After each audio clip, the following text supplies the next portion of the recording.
What did you say? I I'm said reading yes, 121. 121. Yes, Yeah, that's what I told Andre. It was 121. yes, I saw that. Look at my text. I answered you. Go, let's go. Let's go. We're late. Yeah, share the screen because the video says it's gonna work. No wonder it is. Huh? Click share.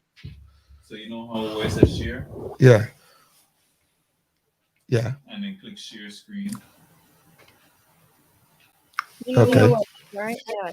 and then yep, and then click go to the last one, the one at the end, the one at the end. Chrome tab. Yeah, and click the useful one. Village Team Down. Yep, Share. share, and then click play. Click play. Come on to learn and grow. Welcome to the Village Talk Show. Come on to learn and grow. Welcome to the Village Talk Show. We discuss what people need to know, empowering them to learn and grow. We discuss what people need to know, empowering them to learn and grow. Give praises to Jehovah, from whom all blessing and knowledge will flow. Blessing and knowledge will flow. The Village Talk Show, dedicated to empowering the community to live a healthy, safe, and financially capable life, helping each one of us in realizing our dream at any age, any point, starting from today, day. Success. Come on to learn and grow. Welcome to the Village Talk Show. Come on to learn and grow. Welcome to the Village Talk Show. We discuss what people need to know, empowering them to learn and grow. We discuss what people need to know, empowering them to learn and grow. Success is not spoken, it is done. Success is done. Come on now. The Village Talk Show. Talk Show. The Village Talk Show.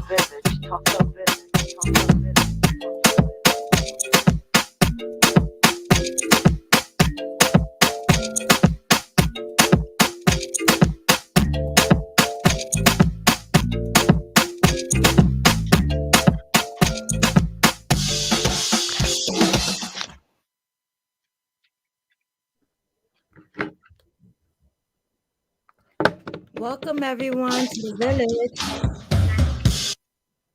A pleasure to have you on the air. Today, you are watching, listening, viewing The Village right here on 92.1 GD Radio. You can hear us on Facebook, on YouTube, on all of your media outlets, on the internet radio, on John Sampson, on Joanne Bryan, on Sophia Willisey, on Andre Doman, and on right here on for me as well on Roger F. Daly, as well as on most importantly, we want you on our YouTube page that you're going to share and subscribe. With that being said, bringing you greetings from the Village. So let's start with our co-host, Senator John Sampson. Please bring greetings to the villagers. Greetings, villagers, on this February 10th, 2022.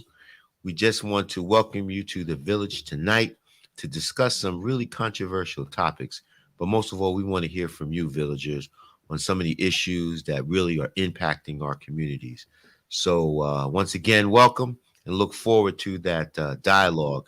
And we also have the phenomenal Dr.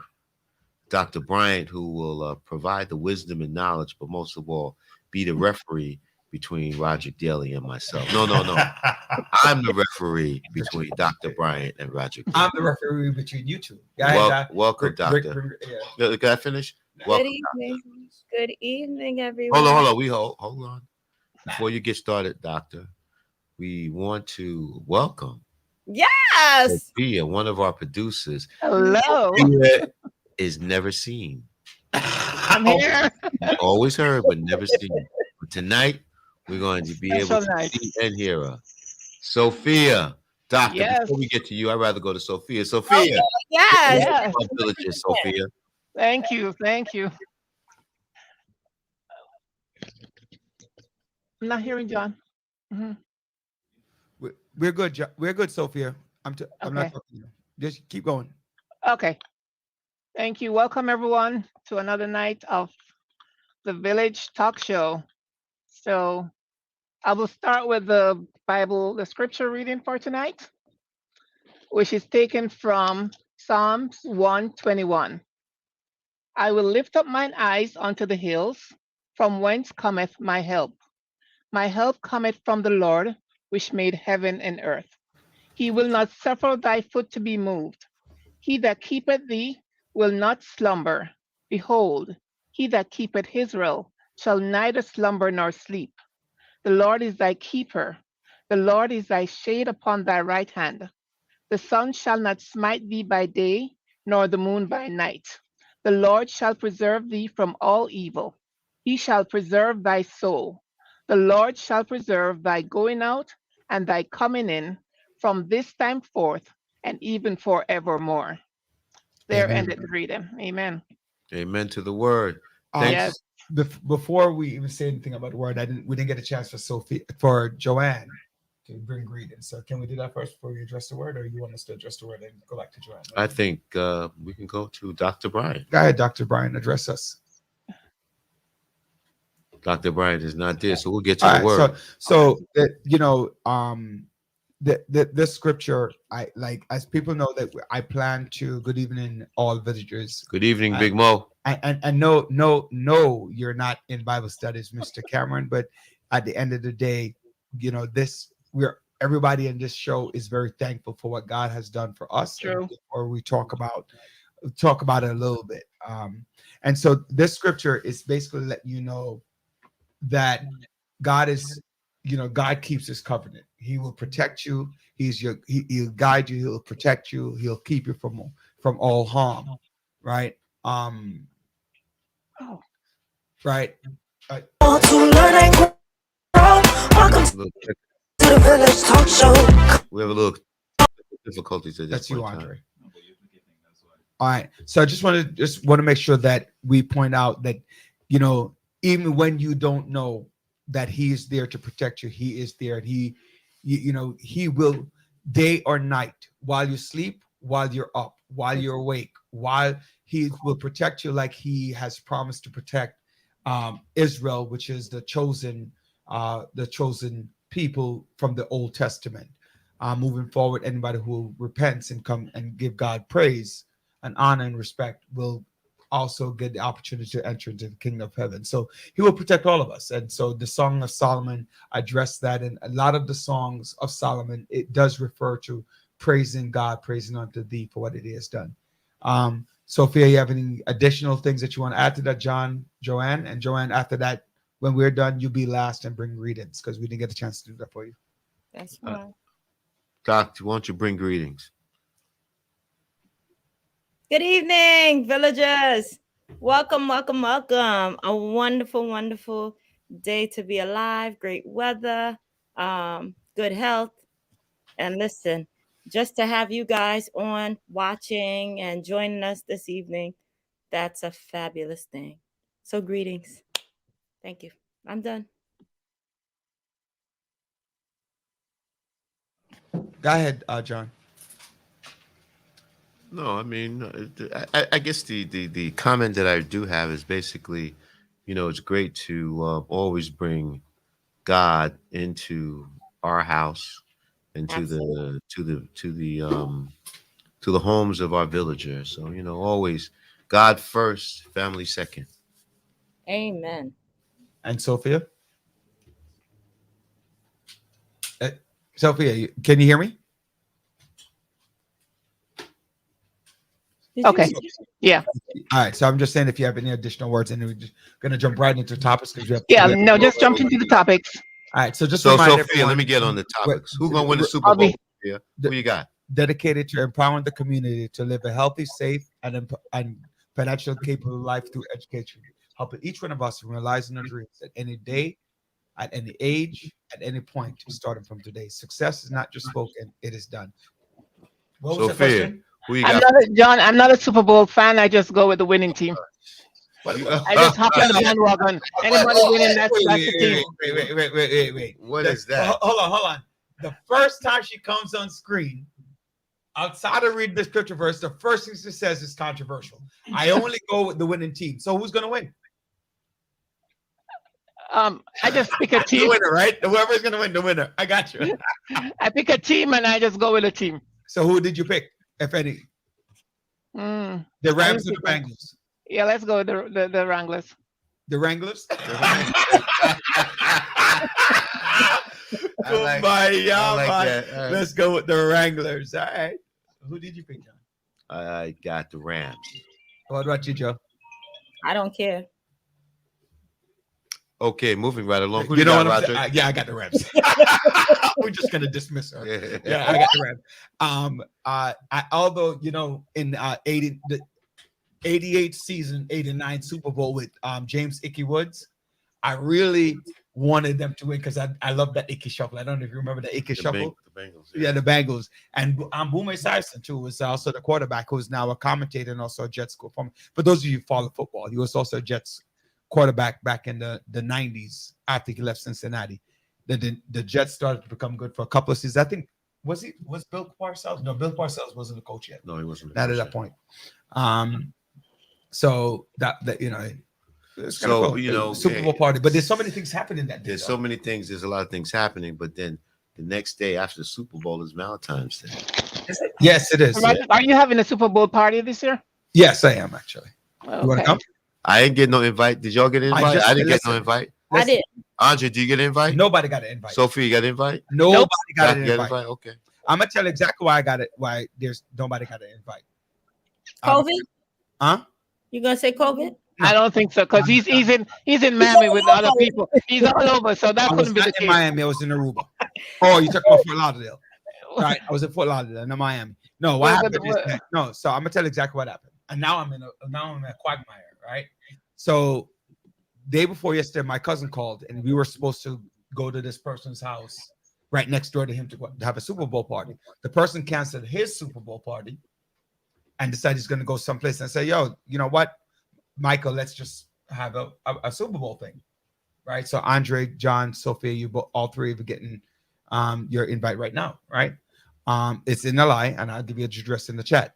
But we just decided we're going to do it because of that. Now, I spoke to my cousin, Congresswoman, and then she tells me that the wake, which you also will get your info in the chat, right? She also told me that is the wake of her life partner, the same day. Oh. And then I'm in a conversation with my cousin today, and I boy. forgot that on Sunday, my cousin, Andre, did you know that? My cousin Ian, right, is the baby birthday party. So everything is at the same time. Mm. And I told Michael, maybe only thing I could probably do is cancel the Super Bowl party. What do you think? No, you can touch everybody, man. but the problem with the Super Bowl party is that I agreed that we'll do it together. Huh? So now it's he can continue while you go touch everybody and then you come back. The Super Bowl party will start finish to 6:30. Yeah. Everything else you can go touch half an hour here, half an hour there, then you're back home. Come on, you know how to do that. The problem though, no, hold on. But Congresswoman's the service, the viewing is from 3 to 5, and the service is from 5 to 7. So you can go to the view. Who says you gotta go to the service? It's my cousin though. Kind of I hard understand that. All right, so here's my quagmire. What do you guys think? Well, what time is the baby party? So the shower, the baby, not baby. Is it shower It's or not a baby shower. party? His first birthday. Okay, what It's at time is 3. that? Okay, stop there. You know that's not going to start on time. Stop. The funeral's not going to start. Stop there first. Give you a gift, and then go to the funeral and stay there till 7, 8 o'clock, and then go to the Super Bowl. There you go. Sophia? He's hosting the Super Bowl. Huh? Are you hosting the Super Bowl? Exactly. That's the problem. Hold on. Hey, Sophia. I'm co-host. Sophia, as long as Yeah. there's food, drink, Yeah. TV. You don't need to be there. He You don't need to be there, right? They don't need him there to host anything. He'll be there. Mama Prasad, what do you think? What do you think? What do you think I should do? Hmm. Well, Or Jennifer, what do you think I should do? I mean, I have Congresswoman Clark's thing. You have to go to that. you have to go to the And you congressman cannot thing. only go to the wake. Yeah, you have to show your respect there. You have to stay for the funeral. Not the Well, entire funeral. Not in Funeral. terms. I'm glad you called it a funeral.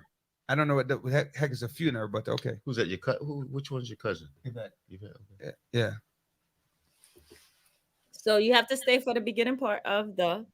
Well, you have to go to the wake and then go to the beginning part of the service. There you go. So you know what I could do? I could go to the viewing initially for a little bit because I know the party's not going to start on time. Yeah. Then I go to the party for an hour and a half, 2 hours, come back, finish up the funeral, and then The Super Bowl doesn't start till 6:35. Funeral ends at 7, so you can be home by 7:30. no, it's not home, it's Long Island. It's Long Island. Oh well. Well, You you have to can- do some virtual parties. No, the funeral is in Brooklyn. If the funeral's in Brooklyn, so you go to Long Island first, so you can stay in Brooklyn. It makes no sense then. I can't go to a Super Bowl party. I gotta finish up at the Super Bowl and then maybe come back to the repass.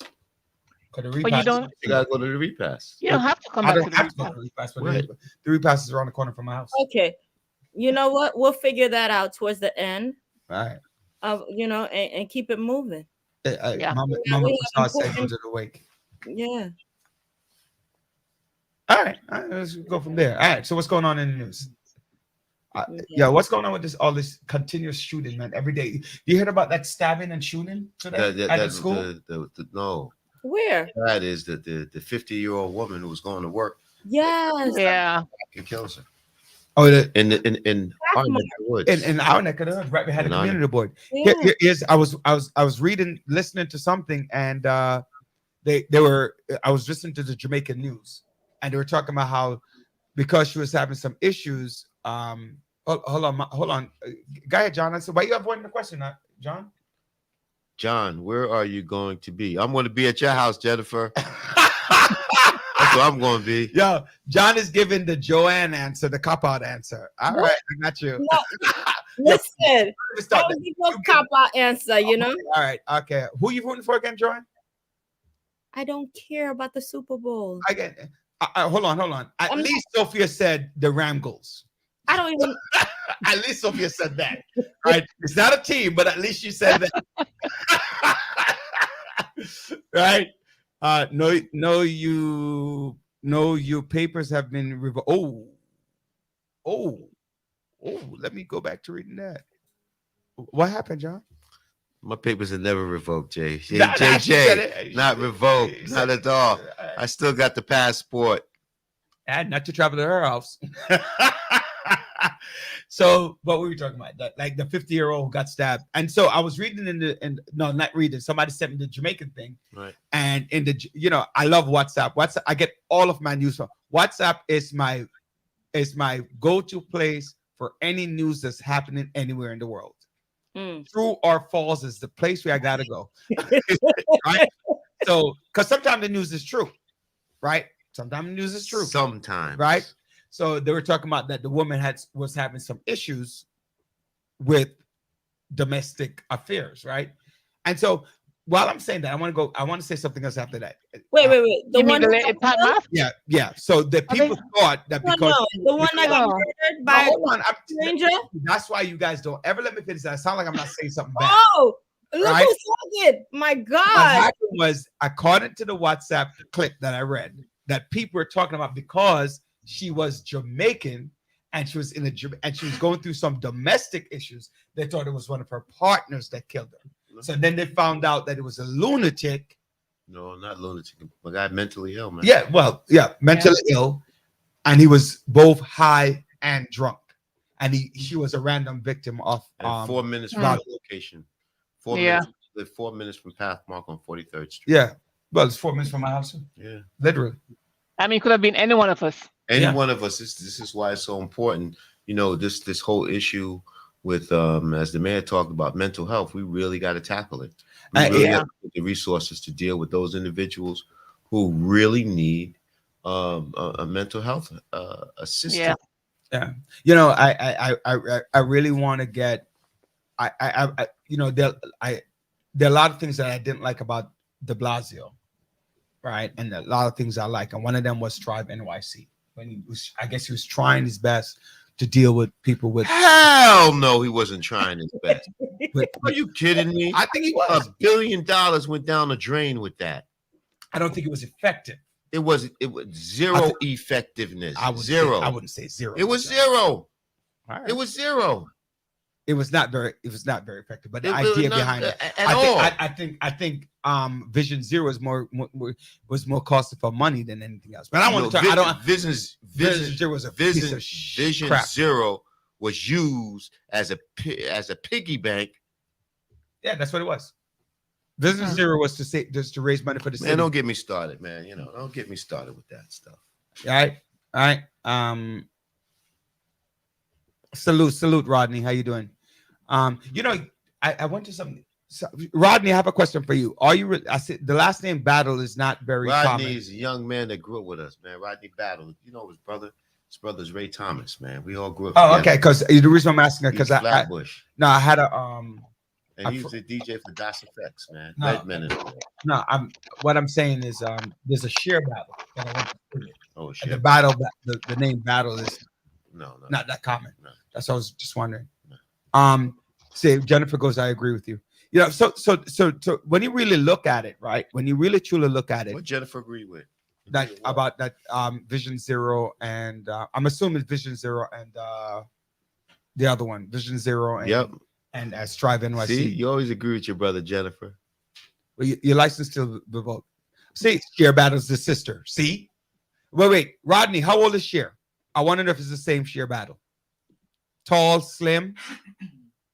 She's very tall, slim. If she is, tell her I'm looking for her. She used to live on 92nd, I think, like 9th Avenue B and 92nd. We went to school together. Went to both PS 233 and my 11. You went to 233? Yeah. When you went to 233, dude? You're older than me, dog, but you went to the same school except for Tilden. You. I ain't see you at 233.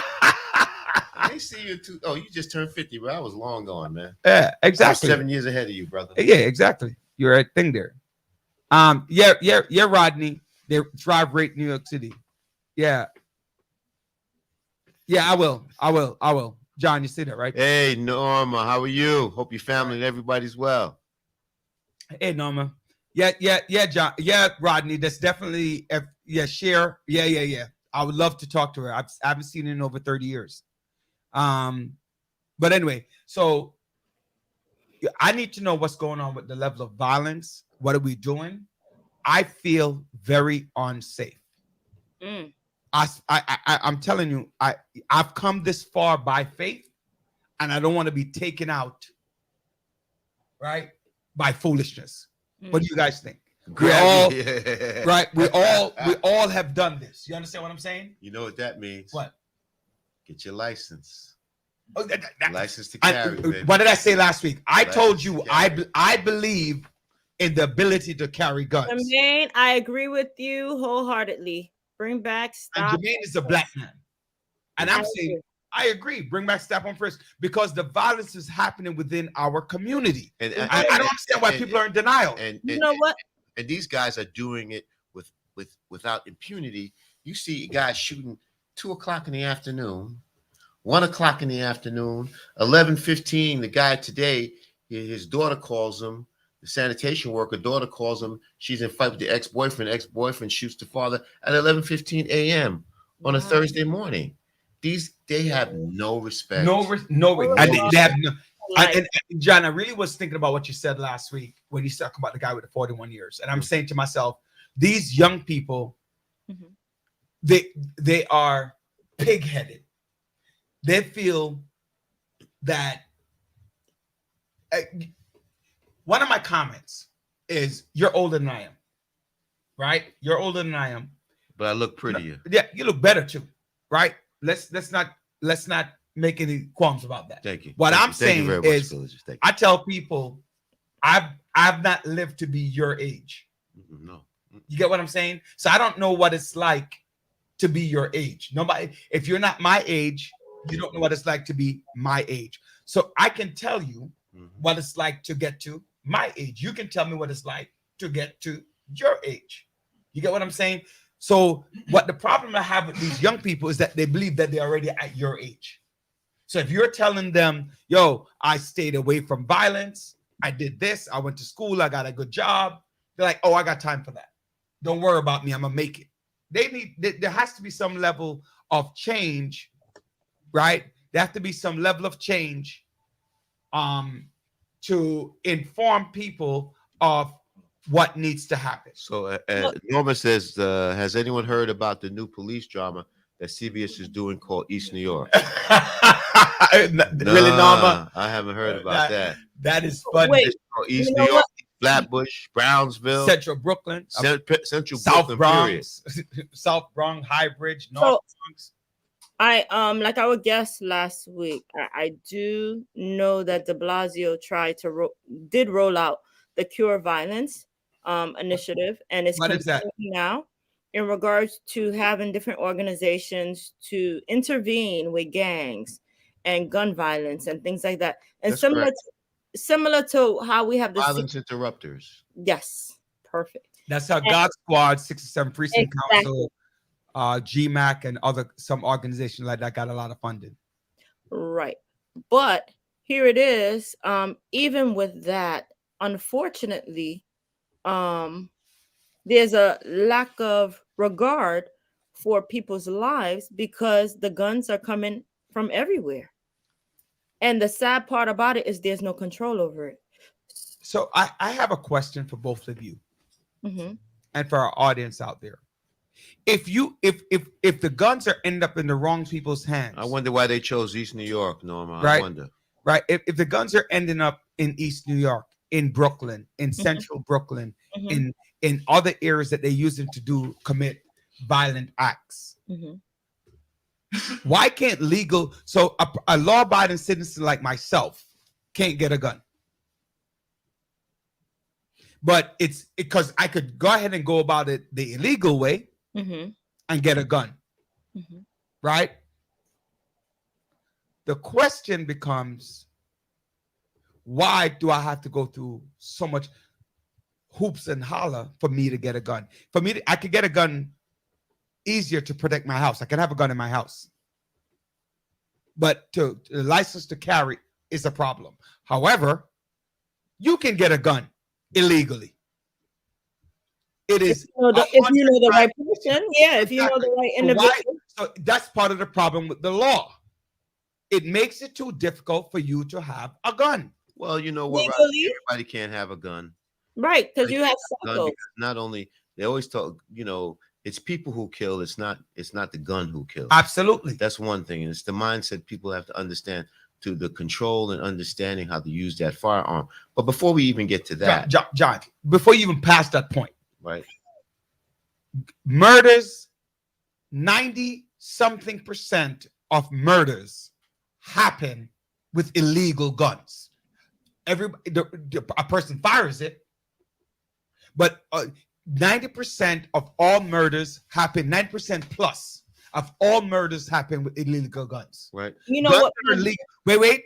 Guns that are legal, people commit less crimes with legal guns. States that have legal gun rights have less crime, less murders. And the murders happen where? Everywhere in the country, in Black communities, Black and brown. So where you have a concentration of Black people, brown people, you have murders. But the whole, like Norma talks about the money and the stats, it's all about money. It is about money. It's money and crime, because it's very simple. What Norma just said. What Norma is basically saying. But if you look at it, villages, if you look at it, it's just like, when you see, the bulk of criminal activity is taking place. It is in I think it's in 22 assembly districts in New York City, in which the bulk of crime and the bulk of those who are incarcerated in the state prisons come from. Yep. So if you know that, And if you I would say what, if 80% you knew, come from the five boroughs? if you know Buffalo? exactly where it is originating from, Mhm. why can't we just concentrate our resources Oh, all on that area? Why does Oh. the cop need to be in my community? They're scaring my kids. UYC, Urban Youth Collaboratives. Don't put safety agents in schools. But these schools, South Shore High School, Tilden High School, Prospect Heights, Erasmus, you want to name them? And where are these schools? Transit Tech, Maxwell. Where are they? Where are these crimes happening? When you talk about schools, where are these neighborhoods happening? Where are the pink houses? Where's Brooklyn? Well, Roderick, stop. What- Because the thing is, some crimes that's happening in schools too, outside of New York. Okay, you can't say nobody says anything finite though, Joanne. I will not sit here and tell you that crime don't happen all over the world, in good neighborhoods and bad neighborhoods. Right. The question that I am saying is, where is the bulk? Like what did John say? 22 assembly districts? 22 assembly And districts ask him in where the those assembly districts are. and they're all in minority neighborhoods. Thank you. And the whole point is, why can't we just concentrate all the efforts on those, from the gangs, from the housing developments, the clergy? They're trying to do that. They're trying to. Are do they it. really? You know Yeah, what? I think so. I think so. You know what? I believe that under this mayor, it's going to be done. This new mayor. This new mayor, Uh-huh. Mayor Adams, I believe and I trust that it's going to be done because he knows the truth and the reality. And the bottom line is that crime is concentrated in those communities. And I apologize, villagers, if I may be a little bit too blunt and stern. We need to start knocking some heads. We need to start knocking some heads because I'm tired of reading stories about a 50-year-old woman, her life being taken from her, 11-year-old kid being shot, an 11-month-old child being shot. I get tired of reading newspaper clippings and talking about this shooting, how people are just so young, just being taken away in the prime of their life. Their lives have not even begun, but they have been taken away. So drastic measures are needed when there is a drastic situation and drastic situations that are consistently permeating throughout our communities.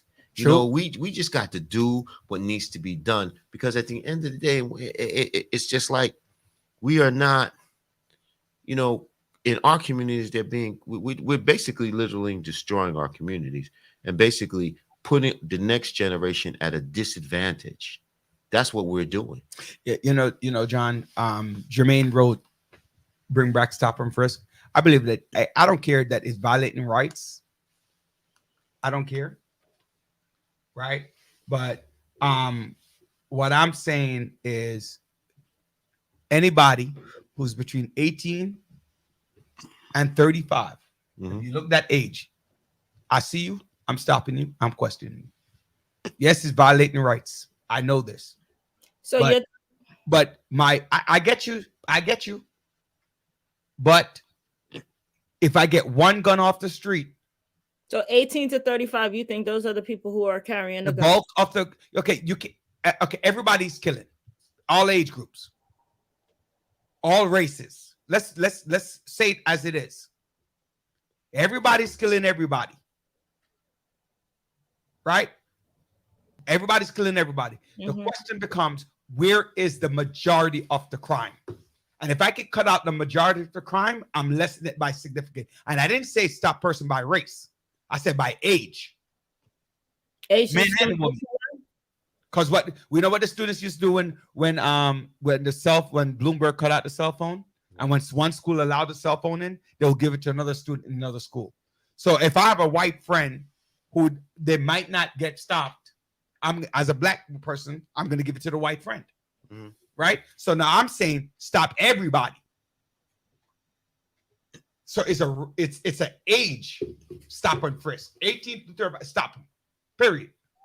I just wanted, Jennifer, I'm sorry that you had the COVID. I didn't know, and I know why you revoked my my admissions ticket. So I apologize. What's up, B? Alpha School. We need to replicate all over the city with all this ancillary services and family values. That's right. That's Tell Mr. us B. more about Mr. about B. Alpha School in East New York. Mr. B has, for the last, I'd say, over 20 years, maybe 30 years, he has been a stalwart in the East New York community and really impacting young lives. I'm talking about young teenagers from the age of 13 to 18.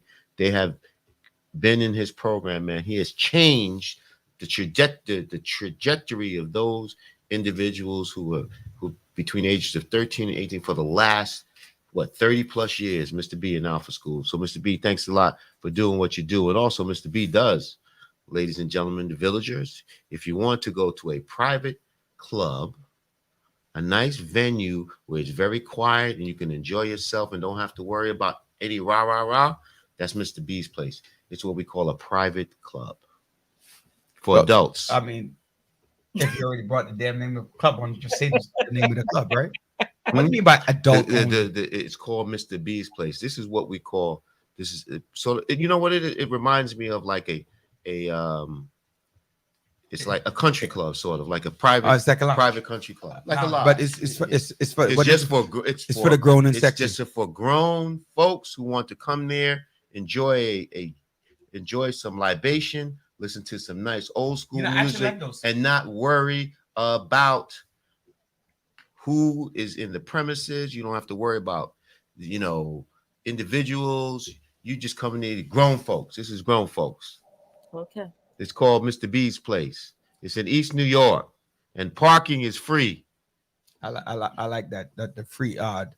I like that. Listen. So thank you, Mr. B, for joining us. For that. Quick question. So everybody in the show. So if everybody in the show says let's go to Stop and Frisk, why they're not bringing it? Well, you know what? Hold on. I think the mayor said, he's bringing back a version of that, and stop, question, and frisk. The whole point is to engage those individuals who we believe, especially in those areas where we know gun violence and gang violence is prevalent. Let them know that it is not. Let them know that there is going to be a high probability that you will be stopped, questioned, and if you have any sort of activity that is that causes you to be searched, you will be searched. And the whole point, it's the mindset. Sometimes they talk about perception is reality. The perception is that I can be stopped by police officers at any point in time. So therefore, I'm not going to walk around carrying a gun. I'm not going to walk around. I'm not going to put a gun in my vehicle because I may be searched. That is the reality. That is the perception, but it needs to become the reality that these young men and women who choose to pick up that firearm and carry it without impunity understand that if I get caught with that gun, I'm going to do a long period of time. And what's very interesting, and these young people better watch out because the feds are watching, and you know what? The feds want these gun cases. And when you're dealing with the feds, you're doing mandatory time. I'm taking a deal. You take a deal, all right, but it's going to be a mandatory sentence. It's a deal, but deal they're giving you rather not have it. No, it's not like the city that say, and federal prison is totally different from state prison. I tell you that much. It ain't no joke. Oh, before I forget, I don't want to skip that. Happy birthday to my cousin-in-law. Melanie. As talk about, she's the wife of one of my cousins who's in law enforcement. Actually, as we talk about that. So I want to wish Melanie a happy birthday. Wishing you many more. Today's a big birthday for you. No, today's the 10th. Today's her birthday. All right. Look, your own nephew's telling me when your birthday is. But don't worry. Happy birthday to you and many more. Hopefully you're spending it well. Right? So call in and tell us happy birthday. Hey, you know what? Also, what's interesting? No, let us know that you're here. The happy birthday. Yeah. And what's really? I'm happy to see the numbers. Okay, what? No. Going down. The numbers are going down. Oh, COVID. Yeah, the numbers are going down. Yeah. So today, the mask mandate has been rescinded by the state. However, the city. Those counties and cities can make their own determination as to for whether New York State. I thought it was Jersey. No, it's for New York. No, it's for New York. Today. Private, yeah. Today. those private businesses and all. Yep. Oh, I didn't know that. Except for the city. To me, The city can make its own. Those counties can make their own determination. all counties, but from the state level, The state it's the level, county. no more mandate. Right. And I think what people are just getting tired. I don't Wear a think it's mask. Don't wear a mask. And then We're starting to get back to normalcy. yeah, And that is so necessary. I don't like that. Why? Either you do or you don't. Here's the thing. you don't care if you like it or not. Yeah. You ain't So the governor. you know what the governor did? You know what the governor did? What? The governor's saying, but I said, you don't have to wear a mask. Right?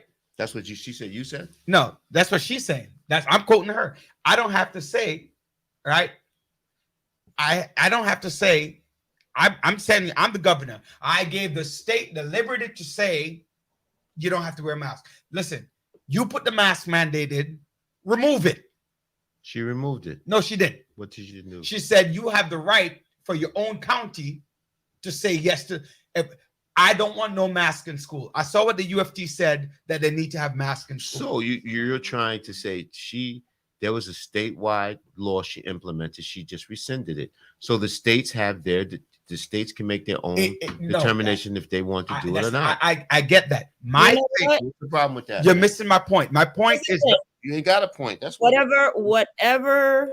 Right now, when she came into power, Nassau County, Suffolk County, upstate New York was definitely, they didn't want to hear it. They were doing their own thing. She says one thing, they do something else. So it was constant. So Joanne, so again, my question is, if they were doing their own thing, even when she said what she said, what exactly? It's no. They were doing their own thing, but there are those who. No. Why are you? I'm sorry. My bad.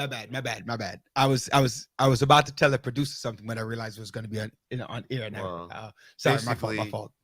There's some of those businesses, those private businesses that wanted to continue to adhere to that, but now the governor has basically said no longer. However, if the state or county if this county or city chooses to do that, then it's up to them. It's their choice. But what I'm saying, what Joanne is saying is that back then the counties, right? The counties were doing their own thing. So I was saying that it's kind of like the emancipation. The counties were doing their own thing, but the state mandate usurped that. There was a rebellion. I am comparing it to the Emancipation Proclamation, which is, though we love the 13th Amendment, right? Though we love it for the Emancipation Proclamation, it really didn't free any slaves.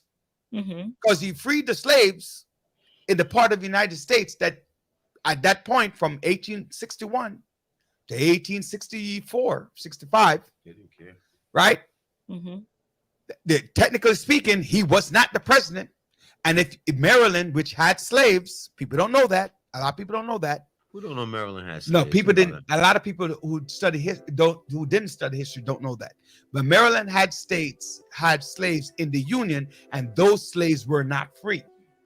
He only freed slaves in the places where he did not govern. Where he governed, he didn't free slaves. So if you're removing the mask, so what are you talking about?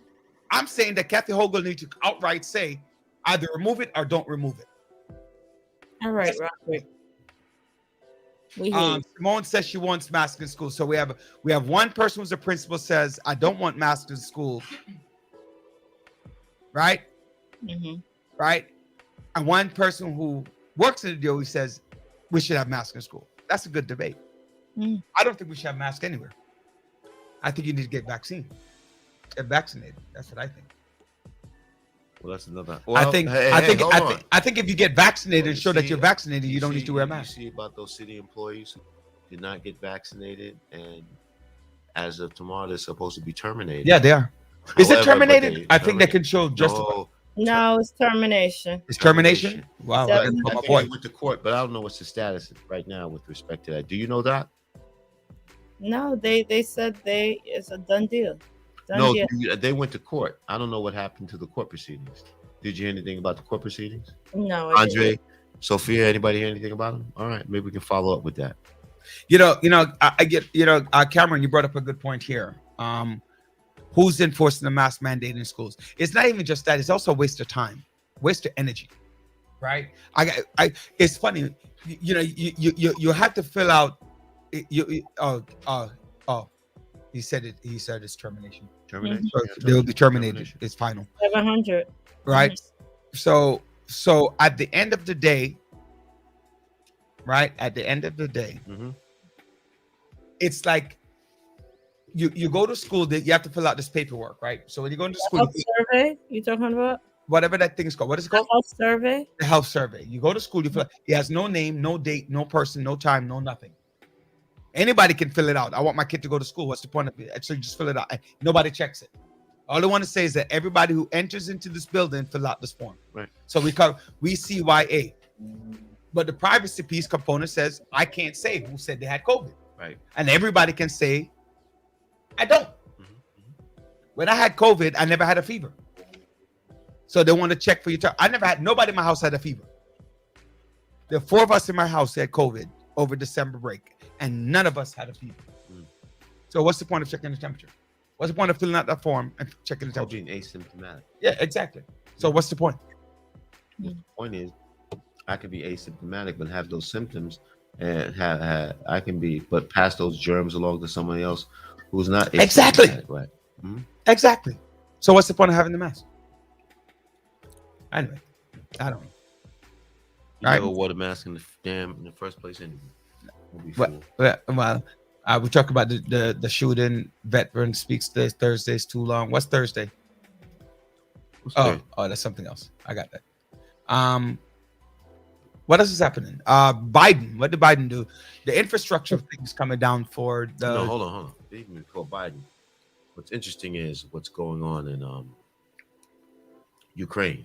Yes. Troops into Europe, Listen, and bombers over there. The question is Russia going to invade Ukraine, and are we going to do anything? I mean, we're bolstering up our NATO allies. mhm.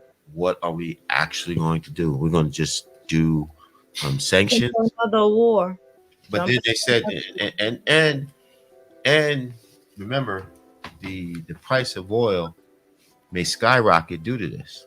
Mhm. It's already at $4.05, dog. I have a problem with this. Like I keep saying, I have a problem with this. When it comes to Russia, when it comes to Ukraine, we're jumping on the bandwagon, running to save them. But when it comes to different parts, like Africa and the Caribbean islands, you're waiting weeks, you're waiting months, you're trying to hear how involved people, the United States or NATO or anyone will get in silence. Uh-oh. I'm I'm surprised that you are stepping on a controversial topic. She had an opinion. Mm. What's going on? So, Doc, could you do? Oh, wait. Hold on. Wait. I just want to see. I forgot. And I remembered it early in the meeting. Joanne is wearing her black glasses. Remember we talked about the black glasses last week and the red glasses? She wear the red shirt, the highlighted red with the black glasses, right? Looks good. I was literally saying, like, people thinking like I'm saying, okay, there's not. She has funky glasses. People got like every week. Joanne for about 15 weeks or so, maybe 10. She could pull out a new pair, and people think I was joking. Look, now she has I don't know if Andre could highlight it, and it looks good. The glasses look very, very good. And that's all I wanted to make sure that I pointed out. It wasn't like people thought I was getting at her for. No, she wears funky glasses. Thank you, Andre. Can you unhighlight me? Thank you very much. Right? You know what I'm saying? But am I lined up? It looks good. I never really paid attention. Yeah, you're lying fart. Doctors. Yeah, that lying Doctor fart. glasses. Hey, So getting back to that controversial topic, Doctor. Doctor, what exactly are you trying to say? Well, I'm Can annoyed. you please elaborate? I'm annoyed when someone's attacked, when there's something happening. I'm not saying that I'm biased or anything, or not saying that I'm speaking in regards to, let's look at Haiti. Yes. Am I talking about it because it's my country? Maybe. But here it is. You have a president who was assassinated. You have kidnapping that happened. You have all types of things. They sent people there. They look, and they went back.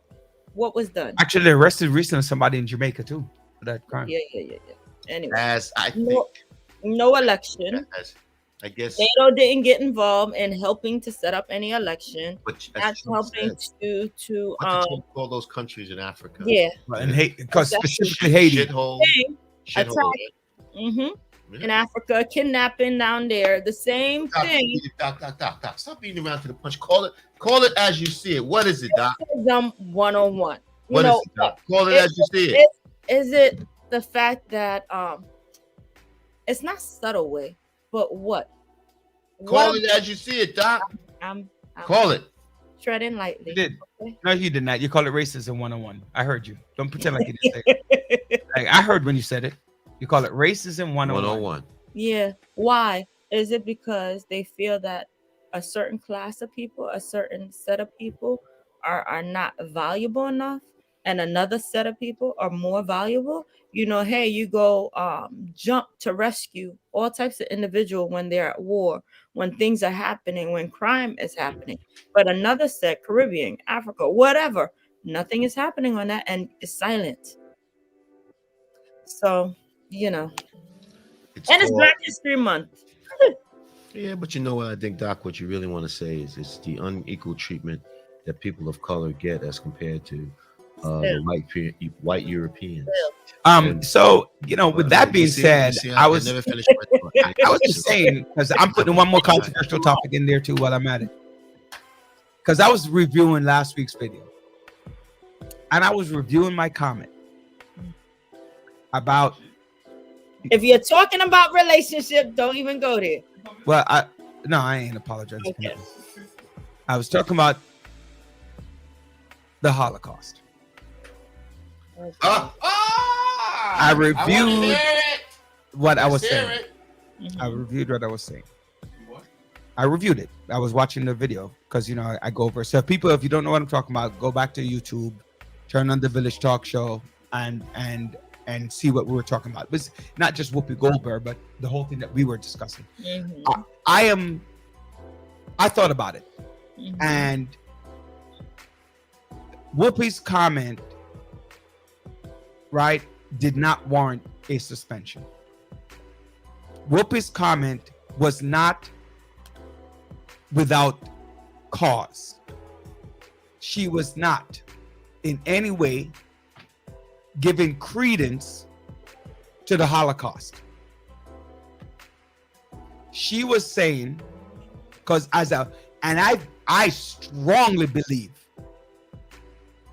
this is me personally, if we as Black people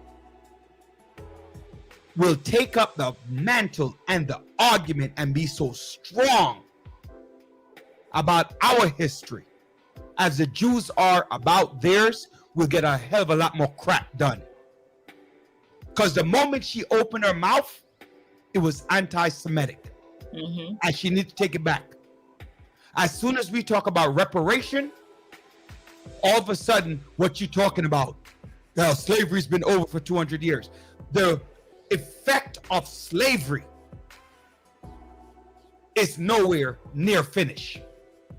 1884, Haiti got its freedom, its independence.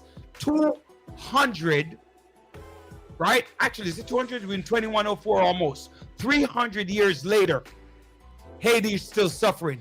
The Holocaust was from How you doing, Vita? 1939 to 1945. Out of that, Israel got their own country in 1848. They got money. We can't even get a solid middle-class Black community in America. Right? If you get it, it gets destroyed. So I'm not upset with her comment, because somebody can see your Blackness. If you don't wear the yarmulke or you wear it under your hat, they can't see your Judaism, Black or white, but they can see your Blackness. So I'm not upset, because I'm never going to apologize for the Holocaust, because it was disgusting, it was despicable, and it was one of the worst historical concepts ever. But when I'm suffering as a black man for 400 years because of institutionalized racism, I am not agreeing with that. I totally will go and say that we as black people need to stand up the same way. When you had the march, right? The Jews were able to do what they want. Nothing happened. Right? So, Roderick. Yes. So you're saying that the Holocaust was not about race? Absolutely. It's not on, even if it was, it's not on the same level as slavery. Roderick, your comment was the Holocaust was not about race. I am saying that. I am saying. So is it about race or not about race? It's not about race. It's not. Which I think you're it's about religious oppression because. Based upon someone's race. No, absolutely not. Because Judaism is not a race, it's a religion. Christianity is not a race, it's a religion. Anybody can be a Jew, anybody can be a Christian, anybody can be a Muslim, anybody can be any religious thing that they want to be. And because you were a Jew, because if you were prosecuted by the Nazis because but anybody they felt that the Nazis, we were a superior race. Again, the Aryan nation, if you're telling me, if it's one thing, the Jews are not persecuted because of their race. They're persecuted because of their religion. Because you had blonde hair and blue eye Jews that were persecuted. You had blacks that were persecuted. You had Muslims that were persecuted. Right? Period. The concept of Judaism, unfortunately in history, Jews are notorious for being a religious group that has been persecuted throughout history, right? I'm not saying that it's not. We just disagree on this. Right? So it's definitely not race. What did Carl say? Right? They know slavery still affecting the black community. They don't care, Mr. Daly, which is part of the effect. Right? Oh, Kyle, I've been trying to reach you. By the way, I need for you to link me. Send me a private message. I've been trying to reach you now for almost a year. Right? And thank you for the comment. Okay? Our first guest is on. We can always come back to it. But like I said, I reviewed it and I agreed with me. And Zara, I'm not even going to ask you that question. If you want to say anything about it, you're free to. But I'm not going to comment. You're not going to comment. Today, but thank you for opening that up to me. Monet said that is 100%. My uncles are back. I'm not sure what is 100%, Monet. Oh, you're agreeing with me 100%, or you agreeing with John? Well, it's 100%. She agrees with me. All right. John, I know you're wrong, John. Village, Zara. How are you? Welcome to the village. I'm good, thank you. I just want to say thank you for having me on and giving me some time to speak about my organization and our programming. So just to give you a little bit of background, I work for Grow NYC. It's an environmental nonprofit organization. We have programs that have to do with conservation, local agriculture, food access, and sustainability. Mm-hmm. So you might know us from the Green Market program, with our flagship market being in Union Square that operates year-round, 4 days a week. And I work within the Zero Waste program. So that includes composting. We have a lot of food scrap drop-off sites like at the Green Markets and elsewhere throughout New York City. And it also includes the Stop and Swap program, for which I am one of the coordinators. So the Stop and Swap. Oh, I'm sorry. What is the Stop and Swap program? What is that? So the Stop and Swap is within Grow NYC, just our zero waste program. So we have composting in that and Stop and Swap. So I like to think of Stop and Swap as like one day pop-up flea markets almost that are entirely free. So how it works is residents of the community are invited to bring their gently used items in usable condition, such as clothing, small housewares, electronics, small appliances.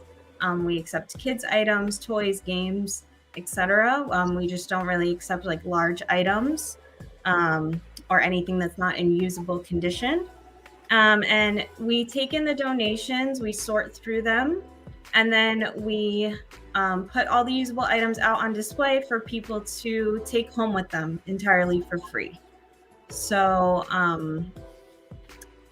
And how often do you have the stop and swap program? I know you had one last weekend. How often do you normally yes. have it? So that depends just on in terms of when we can schedule it with our partners that like our host sites. But our goal is to have one stop and swap in every community district of New York City. So there's 59 community districts throughout New Okay, York so City. I'm let me just interrupt. I'm sorry. Mhm. Community district, for those of you who are not familiar, she's talking about like community boards. Am I correct? Yes, that is So you're correct. talking about every community. So if you're a person, a lot of your districts, if you don't know what they are, you can Right. call 311 or ask somebody who's very active in your communities, your elected official, whomever, and they will tell you based upon where you live what community board you're in. So last week you did Definitely. community board 17, and now you're in Bushwick. What community board is that? That is Community Board 4. All right, So that's the one that's that's Brooklyn happening Community this Board 4. weekend. But these events are open to everyone. But I do like to mention that they're going to be in every community district because we want to make them as accessible as possible. What And districts have you done so far? so far, let me look at that. We've done 2 districts in the Bronx. We have another event in the Bronx happening this weekend, Do actually. do you remember the district? The reason I'm saying that is sometimes Yeah. people might be waiting for their district and they Right. don't know it has already been done, so they need to go to another district to get a nearby district. So Right. if you And I if, mean, if a lot of people, as you mentioned, may not know their district either. So right, we do put, and a lot of times, like a location could border can I another back up on there, district. please? Uh-huh. So we do encourage people to just look at the address where the stop and swap is taking place because, it may be accessible to people in several different districts. And it is open to My first everyone. suggestion would be when I look at the flyer, based upon Mhm. my question, that you should actually put the community board district on there too. So put it so people know it, because they don't. A lot of people don't go to. So I sit on my local community board, and Mhm. I guarantee you that when I talk to people, they go, "What's the community board? Where is it? I don't know what it is." Right, So definitely. Yeah. so, and then there are some people who actually go to the community board and actually know what it is. Right. So Yeah. when you No, ask them, so that's when something somebody that we asks can the mention. question, then you could do that. Yeah, definitely. Yeah, so the one that's happening this Sunday is in Brooklyn Community District 4. This weekend, there is also an event on Saturday in Bronx Community District 8. And there's another one in Queens happening in Community District 5. Okay. And if there are any, people listening in from the Bronx or Queens who are interested in going to one of those events, you can find a full list of our upcoming events on our website, which is grownyc.org/swap. That will have all of our upcoming events. And I just want to mention too that it's not required for anyone to donate items if they want to participate. People can also just come and see what's available and take home whatever they like for free. And the event is only 3 hours long, so it is limited. But like I said, we're trying to bring this to as many community districts and neighborhoods as possible between now and June 30th of this year. So that is our target for this fiscal year. And so far, we have diverted over 20,000 pounds of usable items from going into the landfill. Wow. And have, recycled that back into the community, at least half of that. And at the end of our events, we do donate whatever we can, and we recycle whatever we can as well, whatever is not usable. So it's beneficial for those who are looking to get rid of things that they no longer use, knowing that it's not going to go into the landfill. It's going to be put back into the community in some way. So it's definitely, and also for those who, you know, want to, um, just are interested in sustainability, and who maybe need items and they don't have to, break the bank or something to get something new for their home, or for their family, for instance. Um, You spoke about Compost. keep it NYC green. When you talk about that, what are you specifically addressing when you were talking about keeping NYC green? Yeah, I mean, I would say that Grow NYC has like I said, we have a number of programs that have to do with conservation and creating greener spaces as well. We have a school gardens program.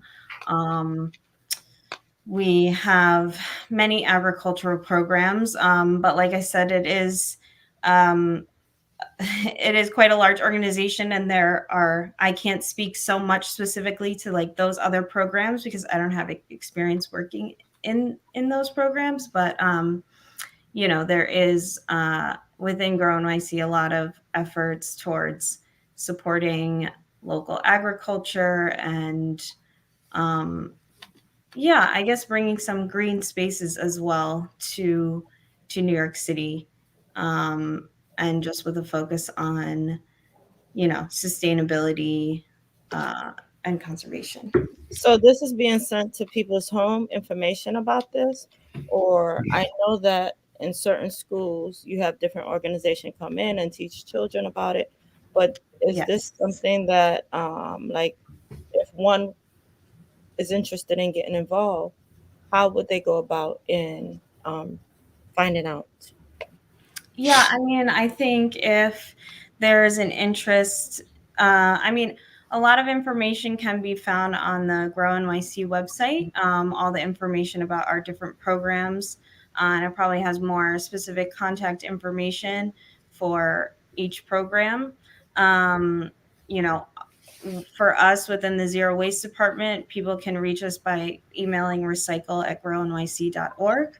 I know that a general, for some more like general questions, people can email info@grownyc.org.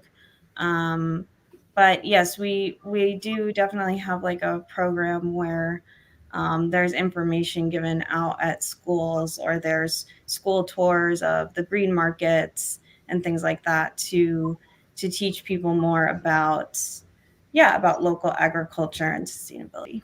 What is the age group that you find are more interested or connect more with the grown NYC? I think it varies because, given the number of programs that we have, I think there's something that everyone can be interested in. We have a wide range of age groups that, attend our stop and swap events, as well as like participate in composting, and going to the green market every, weekend. It really kind of, since we do have those kind of things across New York City, it may depend also just on the demographic of the neighborhood as well.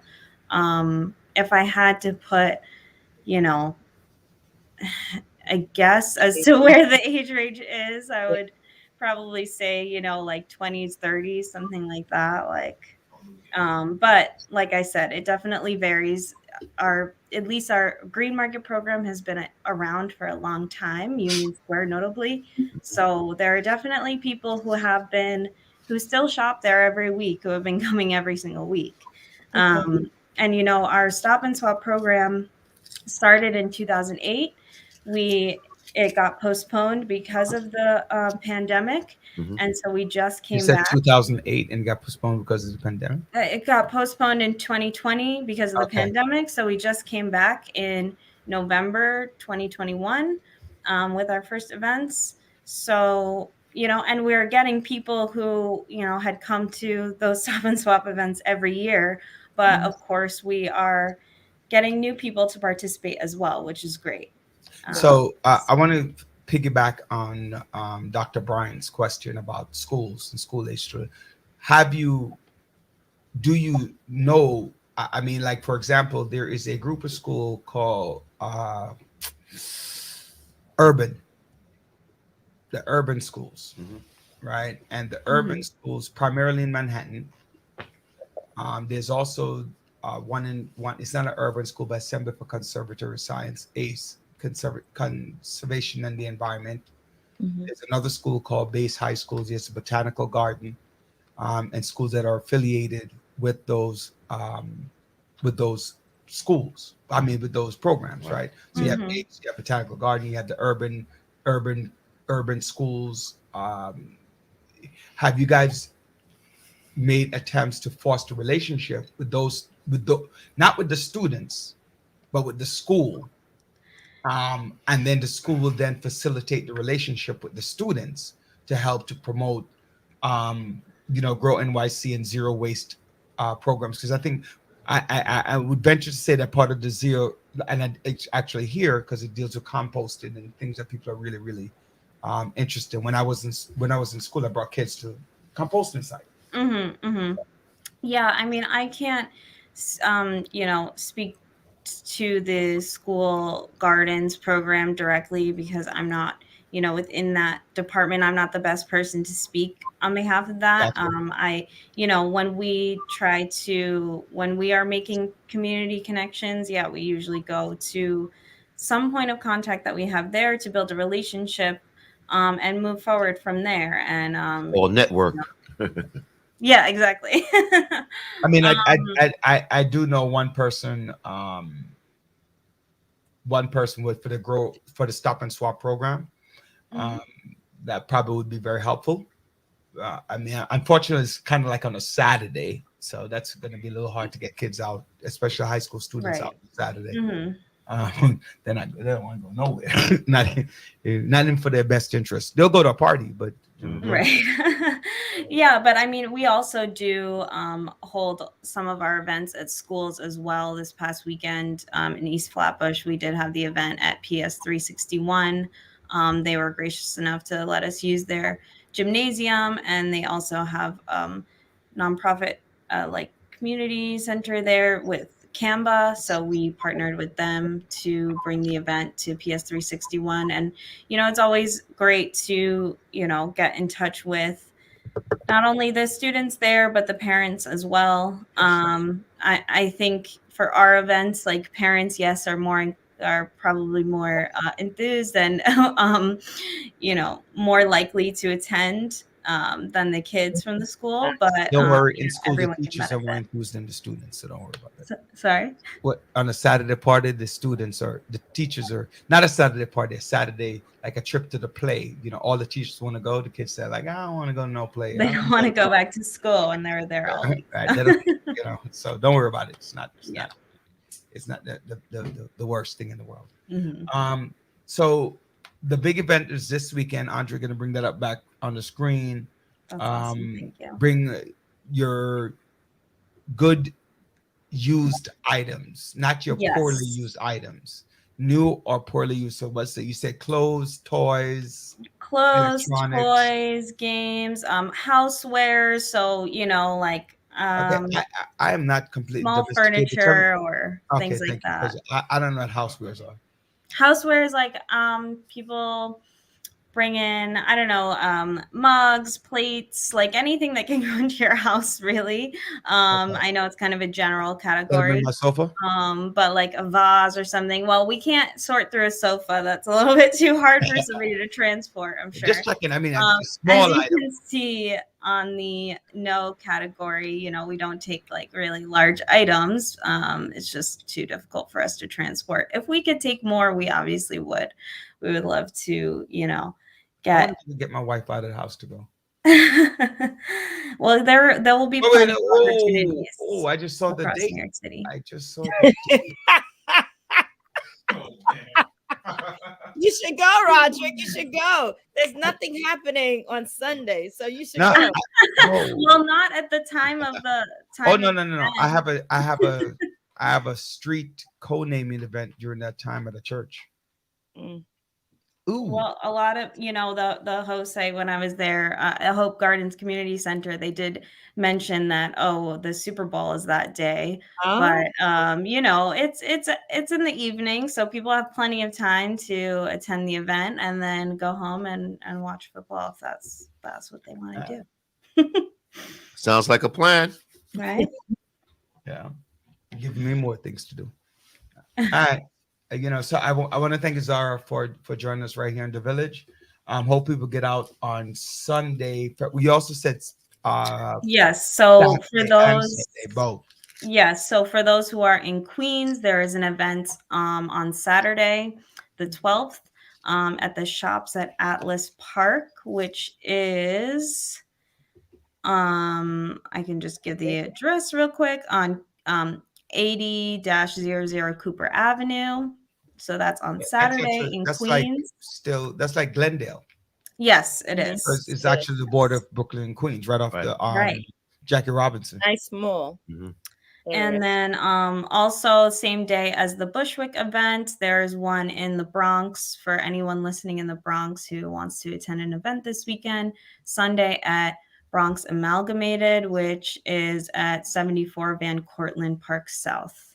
And that What are is do you know the trains that take it to these locations if people don't drive? so the only thing is that we have a team of 4 coordinators, including myself. We've split up into teams of 2 each.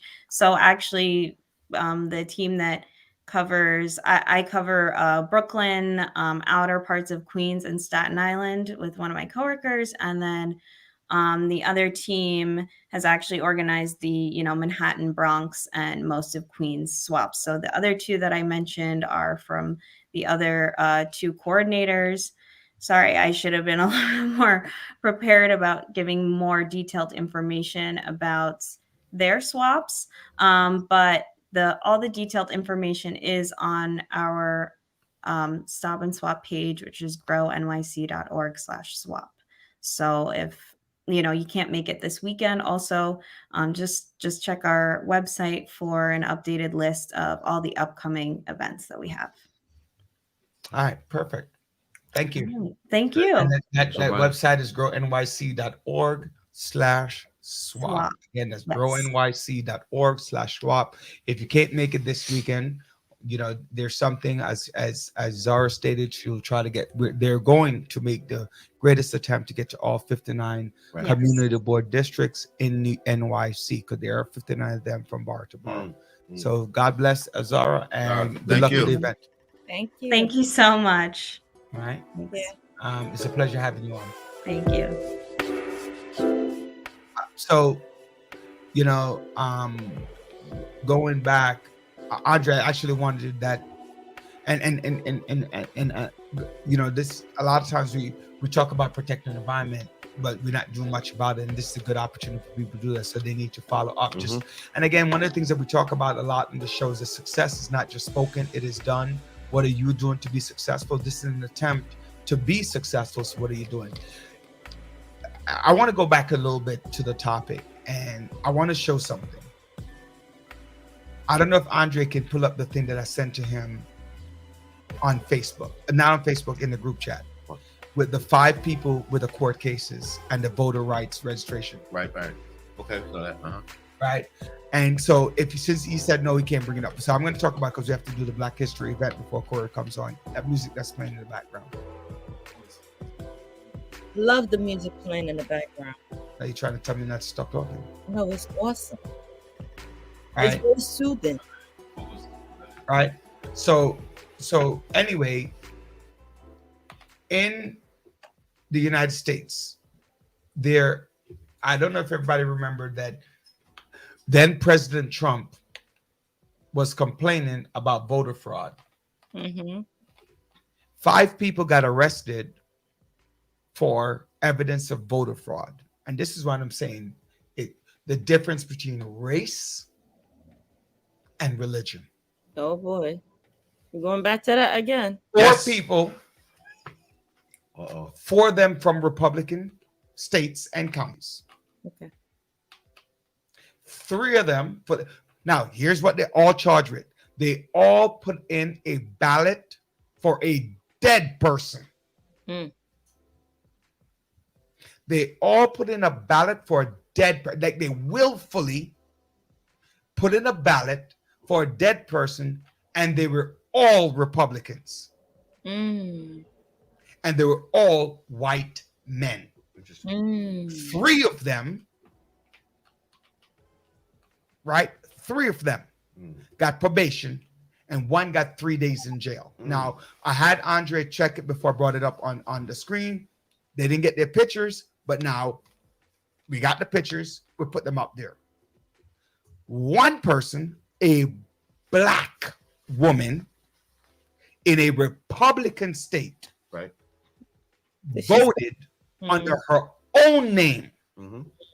She believed that she had the right to vote. Right. Her probation officer wrote in that she had the right to vote. And she walked in with her name, and her name was on the ballot, not the ballot, on the when you go into vote, you have the list, The book. right? That she had the right to vote. She got 6 years in jail. Mm. What? 6 years in jail. Gotta look at that. So the 4 white men got probation. Within that 4, 1 got 3 days jail time. Mm-hmm. A black and President Trump was talking about voter fraud, and they showed 4 examples of his people. Who was trying to steal the election? Right. So not only should their vote have not been cast, but obviously with the dead person. So, but I believe that their 4 votes were cast, but they got the probation for the illegal activity that they do. Their vote should have been revoked. Mm-hmm. The black woman, and that's the difference I'm saying. That is one of the things that I'm bringing up when I bring up the conversation between being a slave and being part of the Holocaust. Oh boy! Oh boy! Wait, hold on. I did bring a very good comparison because you can see the person's blackness. I don't know whether or not any of those 4 white people were Jews, Christians, Anglicans, or anybody else. But the inequity in treatment was very clear that it was racially motivated. Right. So let me ask you a question. Yes. I'm going to tie this together to now the individual who was denied a transplant because they were not vaccinated. So should you be? Wait. Can we not have the conversation until after Corey? I'm gonna put that on the table. No, please make sure. No, I'm asking to do because our next guest is here. Okay. I'm just saying. I thought you were going to tie in the 2 things that I just said. Okay. Yes, I was. But so what is it that, based on my comment that I just made, John? What is it that? What do you have to say? Our next guest, Corey Provost. You can't do a Joanne on this. Our next guest, Corey Provost. Corey! Hello and welcome.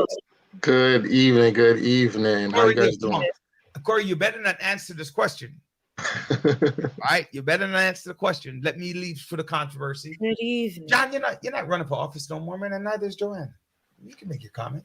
Shoot. Welcome, Corey. Welcome, leader. How you doing?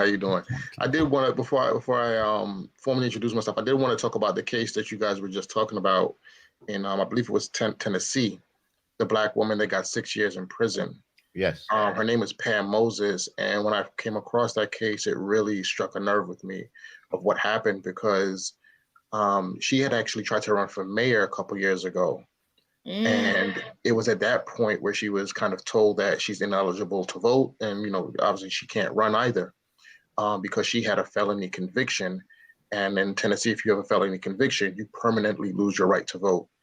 So that's it. But what happened was they never told her that she had lost her right to vote. And there were several mistakes by government agencies in letting her know that she didn't have the right to vote. Exactly. And the judge, knowing all of this, still decided or felt that she tried to trick the court system and trick the election office and trick her probation officer into authorizing, giving her permission to vote, and that's why they really went to the max on the sentencing and put her in 6 years in prison. All I got to say is right now, I think they're going to appeal, and the judge is up for re-election this year. So I think people need to be well aware of that. The judge is up That's for re-election. interesting. Up for re-election. He's up for re-election this year. He's gonna win. Don't worry about it. I'm gonna try and be optimistic. That is, it is what it is. It's Tennessee. He's a Republican. It's a Republican state. I hear you. He's gonna win. But I think that the only way he doesn't win, the only way he doesn't win is if he's in Nashville in a black community. Other than that, he ain't winning nothing. I mean, I like wherever he is, I just need people to organize and make him feel something. And that's what I like to see happen. What's the title before your name, Corey? District leader. Yeah, so let's get a bus to go to. Awesome. So definitely thank you for having me on tonight. Again, my name is District Leader Corey Provost. I serve and represent the 58th Assembly District, which are the neighborhoods of Brownsville, East Flatbush, and Canarsie. I'm actually going into my 10th year this year. I really can't believe it's been that long. The time has come and gone, and it's still going forward. And I'm just happy and blessed to still be able to serve in this capacity. Over the last 10 years, I've done a lot. I've been a presidential delegate for Barack Obama and Hillary Clinton. I've worked for Secretary Clinton on her election, trying to get her into the White House. That was a really good time. And worked in and out of government and nonprofits. But I know Rudy really wanted me to talk about the role of district leader, what it does, and what. Let's get to talk the meat. To. We want to know what a district leader Let's is. get to the meat. That's what I'm talking about. What's going on here, brother? What's happening? You talk about. Let's cut to the chase. All right. What you want to know? I'm going to get to the chase. Maybe you don't want to engage. But I'm going to engage. First of all, if everything goes well, I call him Uncle Nick, but the Assemblyman Nick Perry will become the next ambassador to Jamaica. And as a result of that, there will be an open seat. And that open seat will be in the 58th. There are going to be quite a few candidates that are going to be running for that seat. And, like you said, I ain't running for office no more. I'm going to call it like I said. So we want to thank you for coming on. And we want to talk about the district leader, but how, as a district leader, what will be your impact, whether you run or don't run, for what's going on in the 58? Where's the future? And hopefully we'll get all those other candidates who are thinking about running for the 58, because the 58 is an integral part of East Flatbush, as in those areas that you're talking about, and the violence that has been permeating through our neck of the woods. So we want somebody who's going to be strong on crime, who's going to be able to work with the mayor on making sure that we stem the tide of what's going on in our communities. Because I'm dismayed, and when I read about another young rapper, 2:00 in the afternoon on Avenue L gets killed. I'm like, what's going on? And the shootings, and so what we're saying is, as a district leader, we know district leader, we want to hear what you do, but we want to hear your visions also for those who are going to possibly run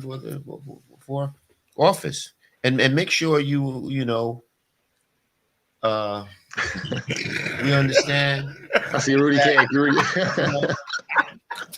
Well, Corey, it is what it is. I feel the energy over there. I feel the energy. If you're gonna run, you're gonna run. If you're gonna be a candidate, you're gonna be a candidate. But you're a district leader, so talk about being district leader. I feel the energy. I feel the love. I feel the love. See, Roger and them can't do it, but I could do it. I don't care. I ain't got nobody to answer to. I appreciate that. I think that no matter what happens in the next couple of weeks, people are going to hear from me and they're going to hear about me. I can say that much. I think that right now, our community, in that what happened on Avenue L is definitely tragic. We had another incident that happened right near Pathmark on Albany and Glenwood. When you mention the name, everybody might not be familiar with it, so just tell us, like one sentence about that person, whatever. The Pathmark incident we discussed, but the other one we didn't. Okay, got you. It was a young rapper that he's affiliated with, I believe, Pop Smoke. He was dancing in videos. He was dancing in a few videos. And again, just another tragedy of gun violence that has been, like John said, just cutting across our community for a while. And it's not only we talk about East New York, but there was a young man in New Hampshire who basically criticized or said something about the death of the young rapper on Avenue L. Wow. And that individual was subsequently killed because of the remarks that he made. What was the remark? In New Hampshire. In New Hampshire? Oh wow, Yes. I didn't see that part. Yeah. Wow. I didn't know So that part either. Yeah. It's interesting. So reparation, a reprisal, not reparation. Retaliation. yeah, Retaliation, right. retaliation. Yeah, I mean, I think what's happening, and it's kind of like what's always been happening, is like, or the space that we're in now is we can't continue to go down that road. I think what has been the norm is kind of like a reactionary actions to gun violence. Is okay, someone gets shot, then we're going to come in, police are going to do what they're going to do, the justice system is going to do what it does, but it doesn't really solve the problem. It just solves that instance right there, and it leaves all the tangential actors still out there operating for the most part. So I think that the space that we need to be in is, I was listening to Brian Cunningham on your show the other night, and he was talking about, I think he was talking about the Jeffrey Canada's book, and if there's not a gun, there's a knife. There's not a knife, there's a fist, etc. I think that is what we want. We don't want to have the gun, right? But we know that, look at what goes on in England, where there are really limited guns. There are a lot of stabbings and knife incidents. As crazy as it is, that's a better scenario, because you can't go on a super killing rampage and injure a ton of people with a knife versus a gun. So it's all about trying to create a reductionary pattern here, where we can get to the knife situation where it's a little bit more manageable, and you get to the fist where it's a little bit more manageable, and then you get to the issue of what's creating that violence there. Most times it's not. What's your solution for something like? What's your solution for something? Put a check in these kids' hands, man. Huh? Put a check in these kids' hands. I mean, I'm not. What do you mean by putting a check? I'm not going to give nobody no money.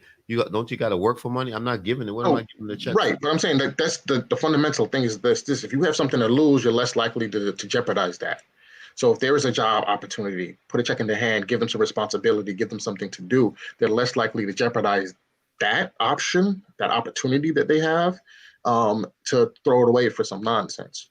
Now, I don't believe we're going to get into a space anytime soon where we'll see a 0% of violence. There's always going to be something that triggers something. I don't think we're ever going to get to zero. Right. But the question is, like, how close can we get, and what can we do to get closer? And I think fundamentally, if we talk about really recreating and revitalizing some opportunities for individuals, you could change that. You could change the trajectory of so many people, but it's about how do we intervene earlier on and get them on that path to go right. So more times than not, you have, children that are growing up, you got single family households. The parent is working all the time. They can't supervise their kid. They're not making enough to have a sitter. So you have 13, 14, 15 years old that are just home raising themselves. I was one of those kids. My grandmother was a nurse's aide, and she was just out. A home attendant, she was just out. She'd only come home on Sundays. So 6 days a week, I was in the house by myself, me and my uncle, who's only 2 years older than me.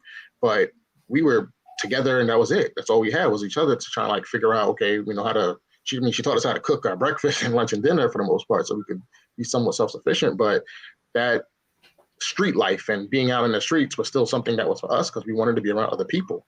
And then you get kind of sucked into that lifestyle, because when you have a bunch of more people just in the element, not having any money to just do basic things, you're going to, fall into some of these traps here. So you have to figure out how to create wholeness in these fractured environments. It's like how you plug in those holes. You brought up last week's show while we were talking to Brian. I said something, I normally do, say something that is controversial, right? And Mhm. Joanne quickly corrected me. She goes like, "Not my child," and I'm glad you brought that up, right? Because nobody ever really think that it's their child, but like you said, you and your uncle are in that house, and you just want to keep you want to keep up with the Joneses, so to speak. And a lot of Yeah, our young people just want to fit in right. They because they want to be have a part no of place something. to. And so when I say it's your child, it's not Dr. Brian's child or John's child or mine or yours or whomever the case is, but it's children that look like us. And if Right. and I get it, right? You get it. You take one gun off the street to save at least one life, right? So you know, and I'm glad that you made that point. You are an example of that latchkey kid, right, who had to survive. I mean, you had to be home 6 days by yourself. That's, when you come to America as a first generation American or the likes, Yeah. you, a lot of us who come, our foreparents didn't have it, Right. Right. so they did the menial labor job to Mhm. ensure that you get something, right? So I'm glad you pointed out. So I appreciate that. But I also want to ask, during the time that you were growing up, there was also some form of community, even though you might have been by yourself. I think in the 80s, in the 90s, early during that time, people, even though, hey, this child is a latchkey kid, you're going to keep eye on them if you're in a community and if they know. So there was some form of community somewhat in the area. So You what say? what I what I would say with that, unfortunately, I was in a community of latchkey kids. We Mm, weren't the only ones. It wasn't just me and my uncle. mhm. It was so. I grew up. We spent a lot of time moving around, and at that particular point, I was in Florida, and we grew up we were in Palm Beach County, and it was a relatively rough area again, but the environment was that you had so many kids that were just like us, where the parents were just away working. They had to do what they had to do to, pay the bills, fundamentally. So you just had a group of us, young men, that were all just out there, and we were in the streets. We had to play basketball. We did this, we did that. But there really wasn't that supervisory adult situation, in any respect. So we just had, a 14-year-old that has like unlimited freedom. You could just imagine the kind of stuff that we get into. And again, it just wasn't like an isolated incident. What Like, did they say? Idle time is a devil workshop or something like yeah, that. yeah. You're gonna find something. The You're gonna find something to do. devil's playground. Mhm. Yeah, you're gonna Listen, find something to do. at 14 years old, I wasn't completely free, and I was still into some stuff. I remember. You see what I I'm saying? remember when I was 14. So so you can imagine, like, again, I'm 13, 14, 15 years old, and It was all about women when I was 13, 14, 15 years old. That and then some. So it wasn't so just that quest for seeing your parents work so hard and still not having enough money. So it's like you're gonna try to figure out how can you get some money, even just to like do some basic things. Like, okay, my friend's got the newest shoes, I want those too. Like, he's dressing fly, I want to dress fly too. Like, I want you, one of the greatest thing about poverty, which is why all of us on this radio station, every single last one of us, believe in generational wealth, is to avoid that concept, understand what money is and what it means to have something. Because sometimes when you don't have anything, you think that you have to do different things to get there, not realizing that the people around you who really are buying these things are just as poor as you. Right. And the rich people, they buy stuff, but they don't buy it. They're not changing the sneakers every week. They're not right. They understand that money begets money and use money to do different things, while we are being more materialistic, right? We're being more materialistic and buying these things and envying one another and causing issues. Well, I wouldn't say that. I don't necessarily subscribe to that thought pattern. What I would say is that, because I think rich people, they may not buy the Gucci belt, and it's a Gucci belt, but they still got a Gucci belt. They still have and spend tons of money on things like they talk about Mark Zuckerberg wears these T-shirts. to work every day, but these are like $600-700 t-shirts that he's wearing on the custom made, custom fit t-shirts. You know, he's still spending a ton of money on his wardrobe. It just doesn't look like it because it's also part of the, you know, that trend now is like these expensive clothes that don't look expensive. But for me growing up, one thing it took me a while to realize and understand is just because someone has something of value doesn't mean they actually paid for it, right? So they had another way to get it, whether it was gifted to them or they got the 5-finger discount or whatever. You know, there was a way that they got what they got. I never heard of 5-finger discount. What's that, man? Yeah. It's just free 99, to say the least. So I mean, but so you're competing with an image, really, right? You're competing with that perception of what this person has. So they present themselves as though they have everything going on and got it all together, but you have no idea for the most part how people are getting what they're getting. And then that's what I think pushes a lot of our people down a bad pipeline, is just trying to compete with that. And you're like, oh man, how did they get those shoes? I really want those shoes. Okay, I'm gonna figure out a way to do it, and then you get yourself caught up doing something that you shouldn't do, and you're not as fortunate or lucky as they were. And that's what I think is that's another big problem there. It is true. Paula, thanks always tuning in from GT Guyana, baby, South America, man. Thanks for but Corey, we know that, but the reality is that we are a commercial society. Commercialism has really absolutely gotten the best of us and our kids, and they want this and they want that, but it's the work ethic that needs to be reintroduced to our young people so they can appreciate. My father, and Paula could always tell you, the Sampson families, and my father says, you won't appreciate something until you buy it.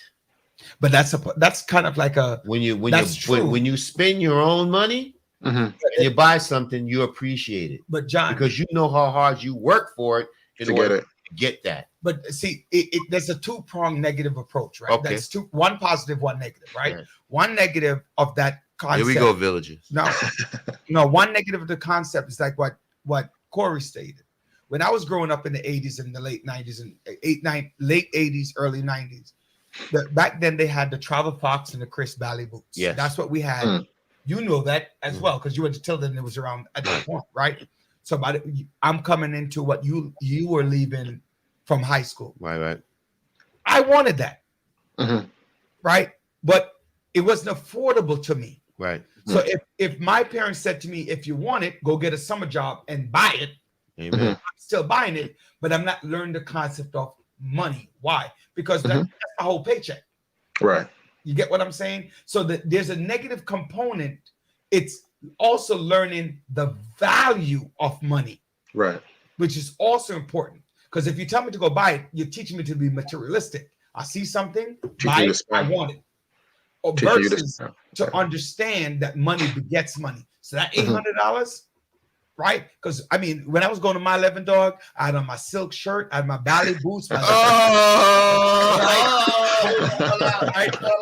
Hold on. Silk shirt, ballet boots, my thick chain. Right? You couldn't tell me I was nothing. You mean your faux pas chain? Chain.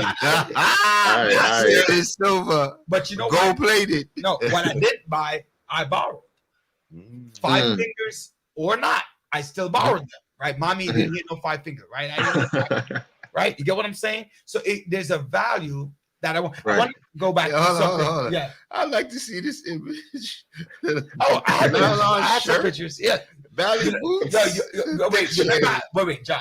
Corey might not remember this because he's probably a little too young for that. Remember, used to put the plastic bags in the Kango to keep them up. Yes. The plastic bags for what?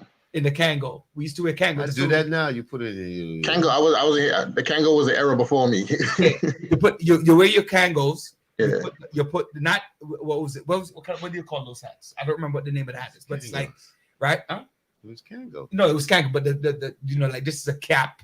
Yours is a tam, a beanie. Yeah. But anyway, so you put the Kango so you stay puffed up on your hair with your little high top, That was back in the day. And you had your thick gold chain. Oh, dude, you were humming.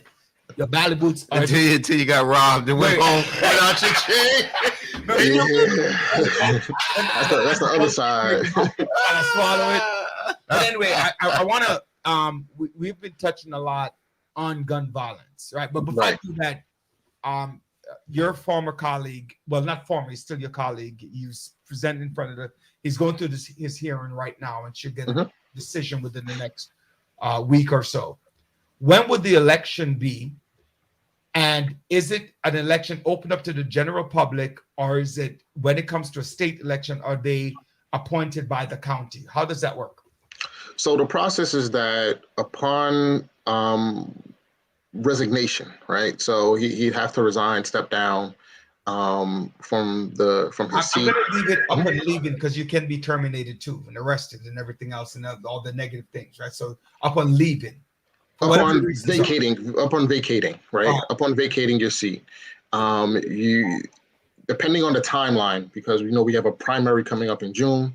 But right now, let's say the seat is vacated tomorrow, for example. Once the governor gets notice of that decision that the seat is vacated, the governor will then call a special election. There's like a 10-day window where the governor has to issue a proclamation to call a special election, and that special election will happen sometime within a 45-day window. Usually it's literally the 45th day or as close to that as possible.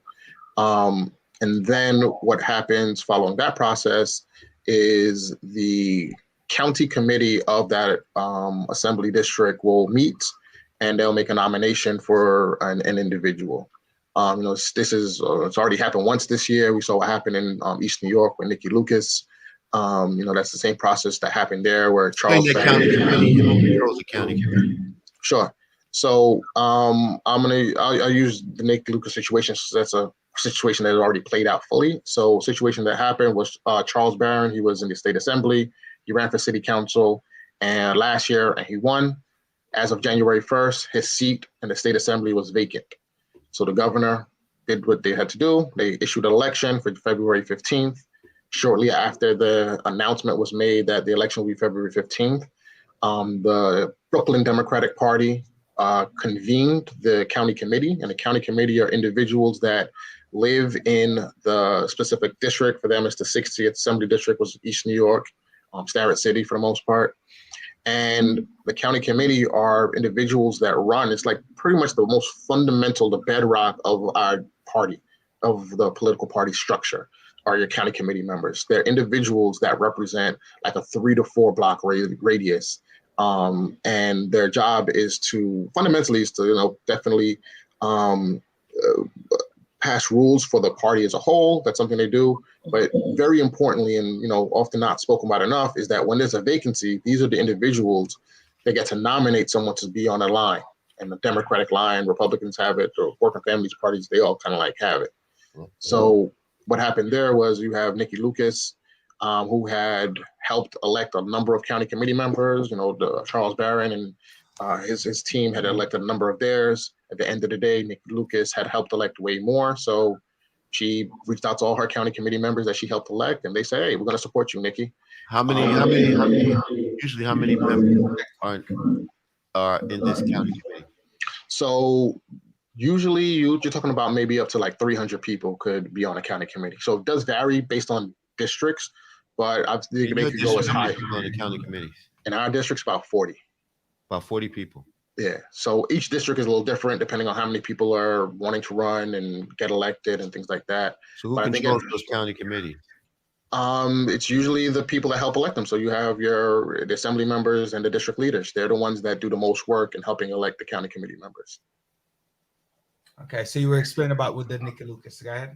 Yeah. So that's kind of like what happened out there in East New York. And again, Nyc Lucas and her team, they helped elect way more. So when it came time to go before them and ask them for their support, she was able to get that support. And now she's the Democratic nominee for that election, which I think concludes on this coming Tuesday. So she gets, so does that mean, but all that happens is that she is on the county line. So what does that mean? She's on the Democratic line? Correct. So when you look at the ballot for that race, you'll see a Democratic line. Usually, you have This is a special election. Is kind of like a general election in that sense, where you have all the established parties. You could create your own party and do that, but I don't think anyone did that for this race. So your standard lines are usually Democrat, Republican, Conservative, Working Families Party. Those are like the established parties in New York State. So for the Democratic line, you'll see Nikki Lucas's name, because that's what the Democratic Party in that community decided to do. They voted for her to be on that line. So usually, you have the green sheets. You got to run around and get petition signatures. So this means that you don't have to do it because it's a special election. Come June, she's going to have to run for re-election if she's elected in next week. So, petitioning for June starts in March. So she'll have to go through that process nonetheless. Assemblyman's Nick Perry's seat, if somebody's elected and you don't have enough time, you still have to do the green sheets if it's not enough time. Because let's say he's vacated today, 45 days is April, and the next race is in June. So how does that work? So it would be the same. What would happen, Corey? It depends. It depends on the timing. If there's a timing issue, the governor may not call a special election, may leave that seat the way it is, and wait until the primary so everybody can run for it. Okay. So that's right. It depends on how close it is to June. Exactly, because if it's a close proximity, take for example, if the assemblyman gets confirmed, he's going through the process now, but suppose the confirmation does not come out until March 1st. Yeah. There's 45 days in which to call election. That would be in April. You turn around, you got the primary in June. The governor may say, you know what? I'm just going to leave the seat open and let everybody run in June. All right. So that because that could realistically happen. So let me ask you a question. What would be your hope if you plan to run? Say that one more time. If you were planning to run, what would be the best scenario? What would be the scenario for you? The best scenario for anyone would be an early election because you want to be the incumbent. And I think that's kind of like again how Nikki's looking at this right now, and that side is like February. That gives you 4 months to June, so you'll be the incumbent for at least 4 months. So that's a lot of time. Nothing is written in stone, but it means something. It means something. It definitely helps more than it hurts. Everything positive is better than something. Absolutely, absolutely. So obviously, the more time, the better. I think there's a time in the Bronx. There's a special election also in the Bronx right now too, for the same February 15th. For Vanessa, right? For Vanessa's seat. Not for Vanessa's seat. I think it is Vanessa. I think she was done. No, Vanessa. No, she was in the council. She was council. She was turned out.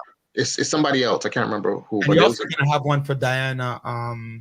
March 22nd. Yeah, March 22nd. Diana Richardson's seat, 43rd Assembly District. They're going through that process right now. I think the governor just announced it today, I believe. So sometime within this 10-day, now the county has 10 days to call a meeting of their county committee to have that process go through. So I know they're having like a public forum, I think on Monday. So I assume that election on February 26th? March 22nd. Oh, March 22nd. Okay, interesting. So it's interesting. It's better it's better in the scenario. In the scenario would be for the assemblyman to be confirmed as soon as possible, because the later it gets, it decreases the opportunity for somebody to become the incumbent. Right. I just leave it open to June. By the way, the vote at the counter level, is it by majority or super majority?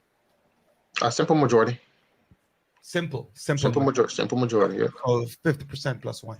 Yeah, simple majority. Whoever got the most, that's it. Okay. Real. No too much thinking about it. Right. You got it. Mm-hmm. As a district leader, what were some of your focus? You talk about whatever. Just reiterate for some of you. You have a couple minutes. So what are some of your focus that what are some of your focus as a district leader?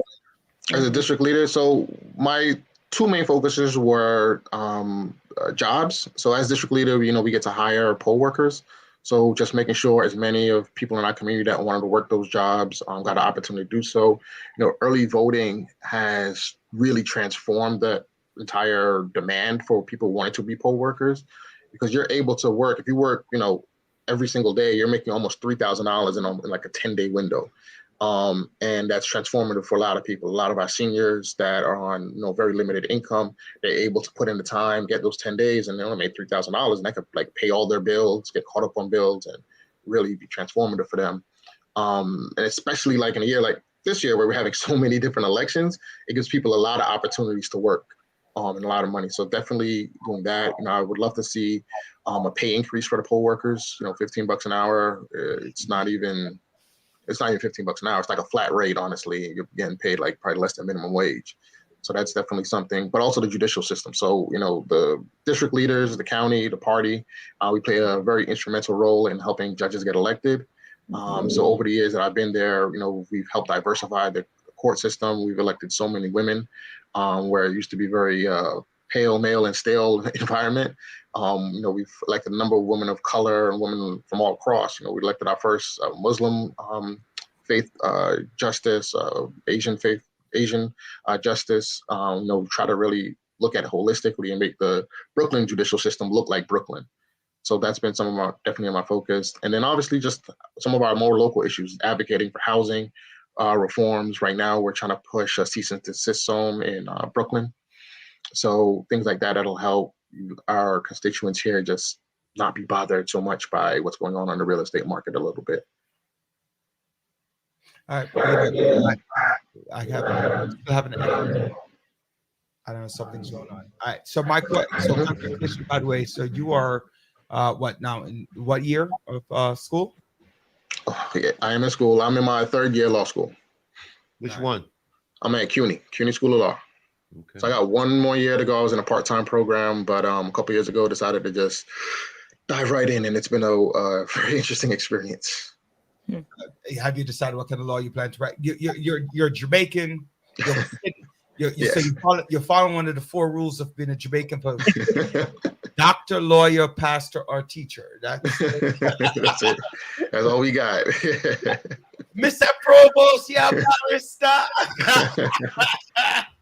Is it the same thing in Haiti, Joanne? Like same exact thing. Same exact thing, right? Yeah. Caribbean community. Doctor, lawyer, doctor first. No, pastor first. Pastor first, yeah. Pastor first, then doctor, lawyer, teacher. Then teacher. Right, we can't do nothing else. Do a teacher. You forgot nurse. You forgot nurse. No, it's not that nurse is not looked upon, but no. Doctor nurse. Nurse is important. I'm not saying that, but when you are from the West Indies, you look at those 4 first. No property owner. Huh? Property No, owner. not in the West Indies. Not property owner. I'm not saying that. The point is not to say that they look down upon any profession. That's not the point of my comment. Well, everything else is like a side hustle. Right. So it's like you're gonna have that extra job. Yeah, it's nurse is also very important, but when you have those 4, people are like, yeah, passing. That's what they say in Jamaica. Yeah, passing. Look, I'm passing daily. It's a big deal. Whenever you walk up in a Jamaican household, they don't tell you to become a pastor or teacher, but they say, boy, I want you to be a doctor or a lawyer. In a West Indian household. And then it's become one of those, they become more credible. But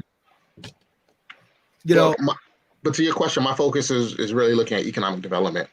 So CUNY has a very public interest focal point, and that's some of the work that I've been looking at right now. It's just community economic development. I was doing some work this last semester on marijuana, and with the state moving to legalize it, we're looking to working with co-ops around New York City on how these working organizations could definitely be at the forefront of what's going to happen when they finally figure out the framework for how marijuana is going to roll out across New York State.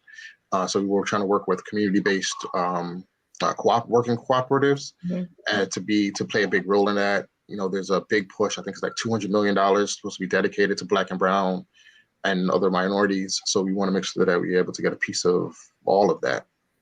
We need some banks. We need those banks. Yeah. Put that money in, and we were working. I know Sam Tate was working on trying to open up a what was that, Roderick? Credit union. Yeah, I remember. For our community, and that's something that I think you should think about, Corey. Absolutely. having your own finances. I mean, yeah, I don't know if you were listening to the part about where we talk about generational wealth and something that Right. and that credit union provide that. Corey, I want to thank you, District Leader Provost. I want to thank you for joining us in the village. I know factually that we'll hear some more from you.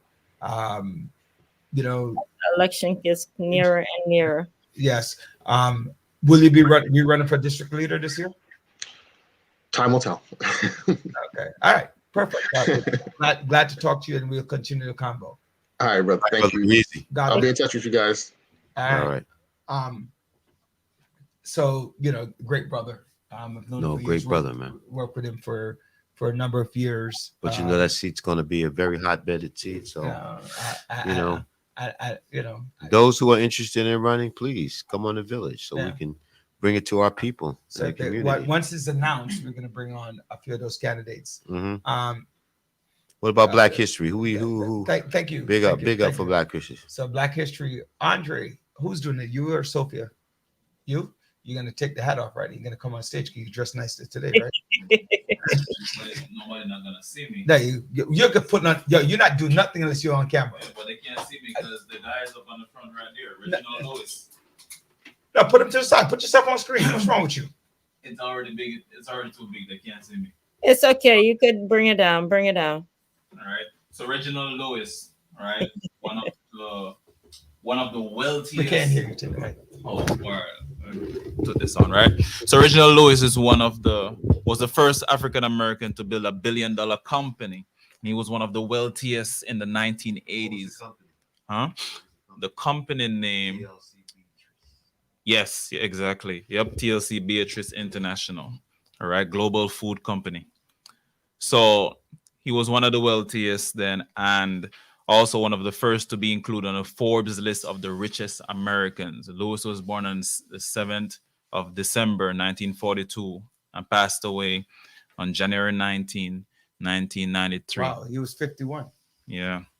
Well, no, actually, he was 50. Like 1 month before his 51st.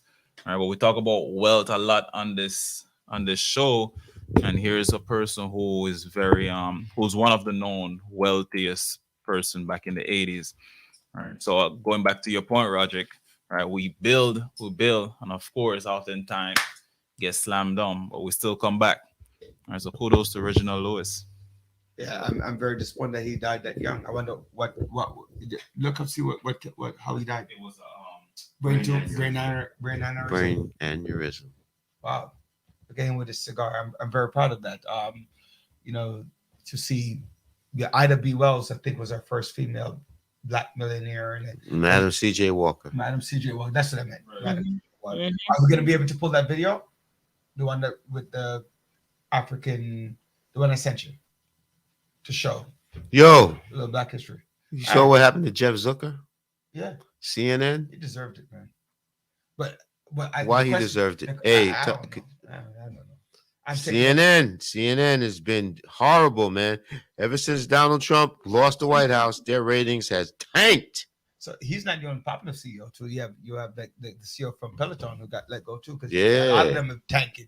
Really, COVID made a lot of money. COVID made a lot of money for a lot of people. So what did he do? He's like what they said. He slept with Katie Couric. No. No. You see, not just that. You see, you carrying rumors, brother. Get the facts straight. He had a relationship with one of his colleagues at the media outlet, and he was asked about it before, and they played coy with it, and obviously, I think it came out. It came out during the resignation of not the resignation of Cuomo, the firing of Chris Cuomo, and at that point in time, and also Zucker was also aiding the governor in dealing with his situation. So Cuomo basically said, why should I be fired when the CEO of CNN was doing the same? And by the way, had a relationship that was which is totally in violation of the rules at CNN. So that's what happened. But Peloton, as the numbers have gone down, more people are getting out, going to work. Peloton basically, Letting it's not people go. tanking. Yeah, a lot of people went back to work, and a lot of people going back to the gym. Meta, the same thing. Meta, yes. Facebook, yeah. hmm And They Poor Whoopi got suspended, but she'll be back. She lost about what, 200 grand? But she make 100 a show. No, Whoopi 100 makes a week. She makes 100 a week. Yep. Damn. Why I can't $6 million a year though? No, 5 million. You know what? I'm going back to my topic that I mentioned earlier. What's your topic? Doc? Be Jump with right the fact that a person on a list for transplant is ignored, not offered, rejected because they didn't take the vaccine. in. Doc, please. All the facts. Just don't. No sign boss. There's more to it, Doc. Let me tell you something. And why? Because of Denying people. infections that can result from this heart transplant. Denying people. Come on, Doc. Come on, the whole facts. Heart. That's Are not, hard because don't give us the facts, Doc, please. No, denying someone the ability to have a transplant because so ultimately the transplant could have been is a strong possibility that the transplant would not have been successful because of his failure to have that vaccine, because he was susceptible to infections. And that's why, because it would have been all for naught. No. See, you see, so that's the facts, villagers. That's the facts.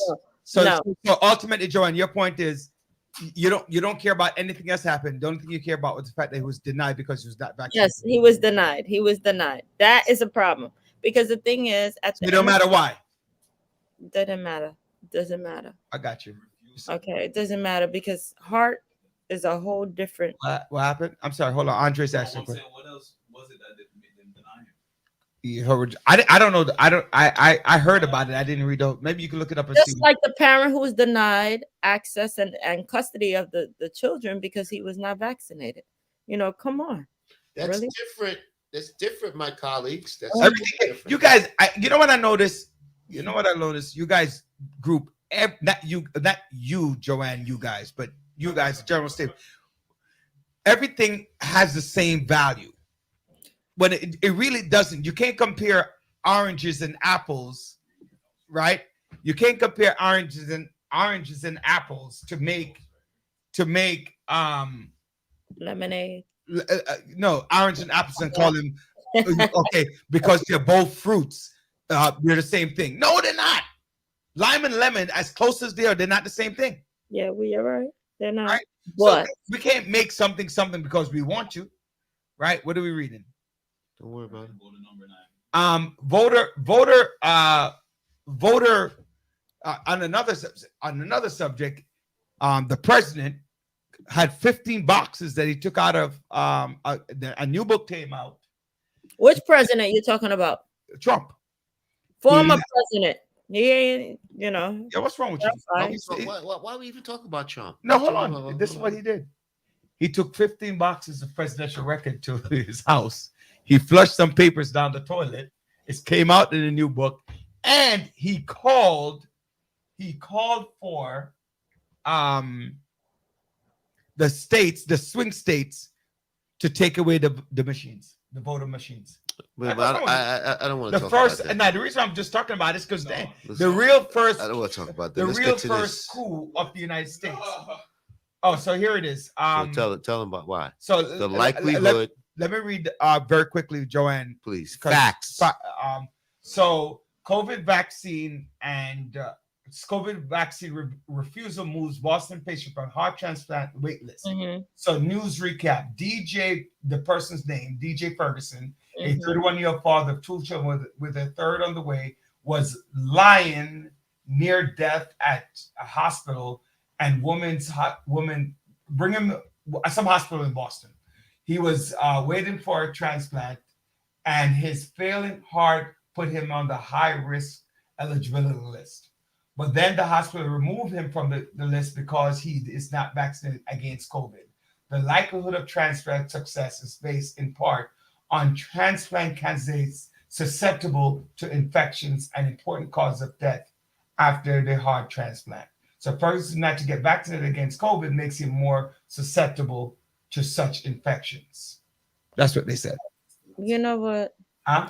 I So know and someone talk. who actually. Oh, I just said we run out of time.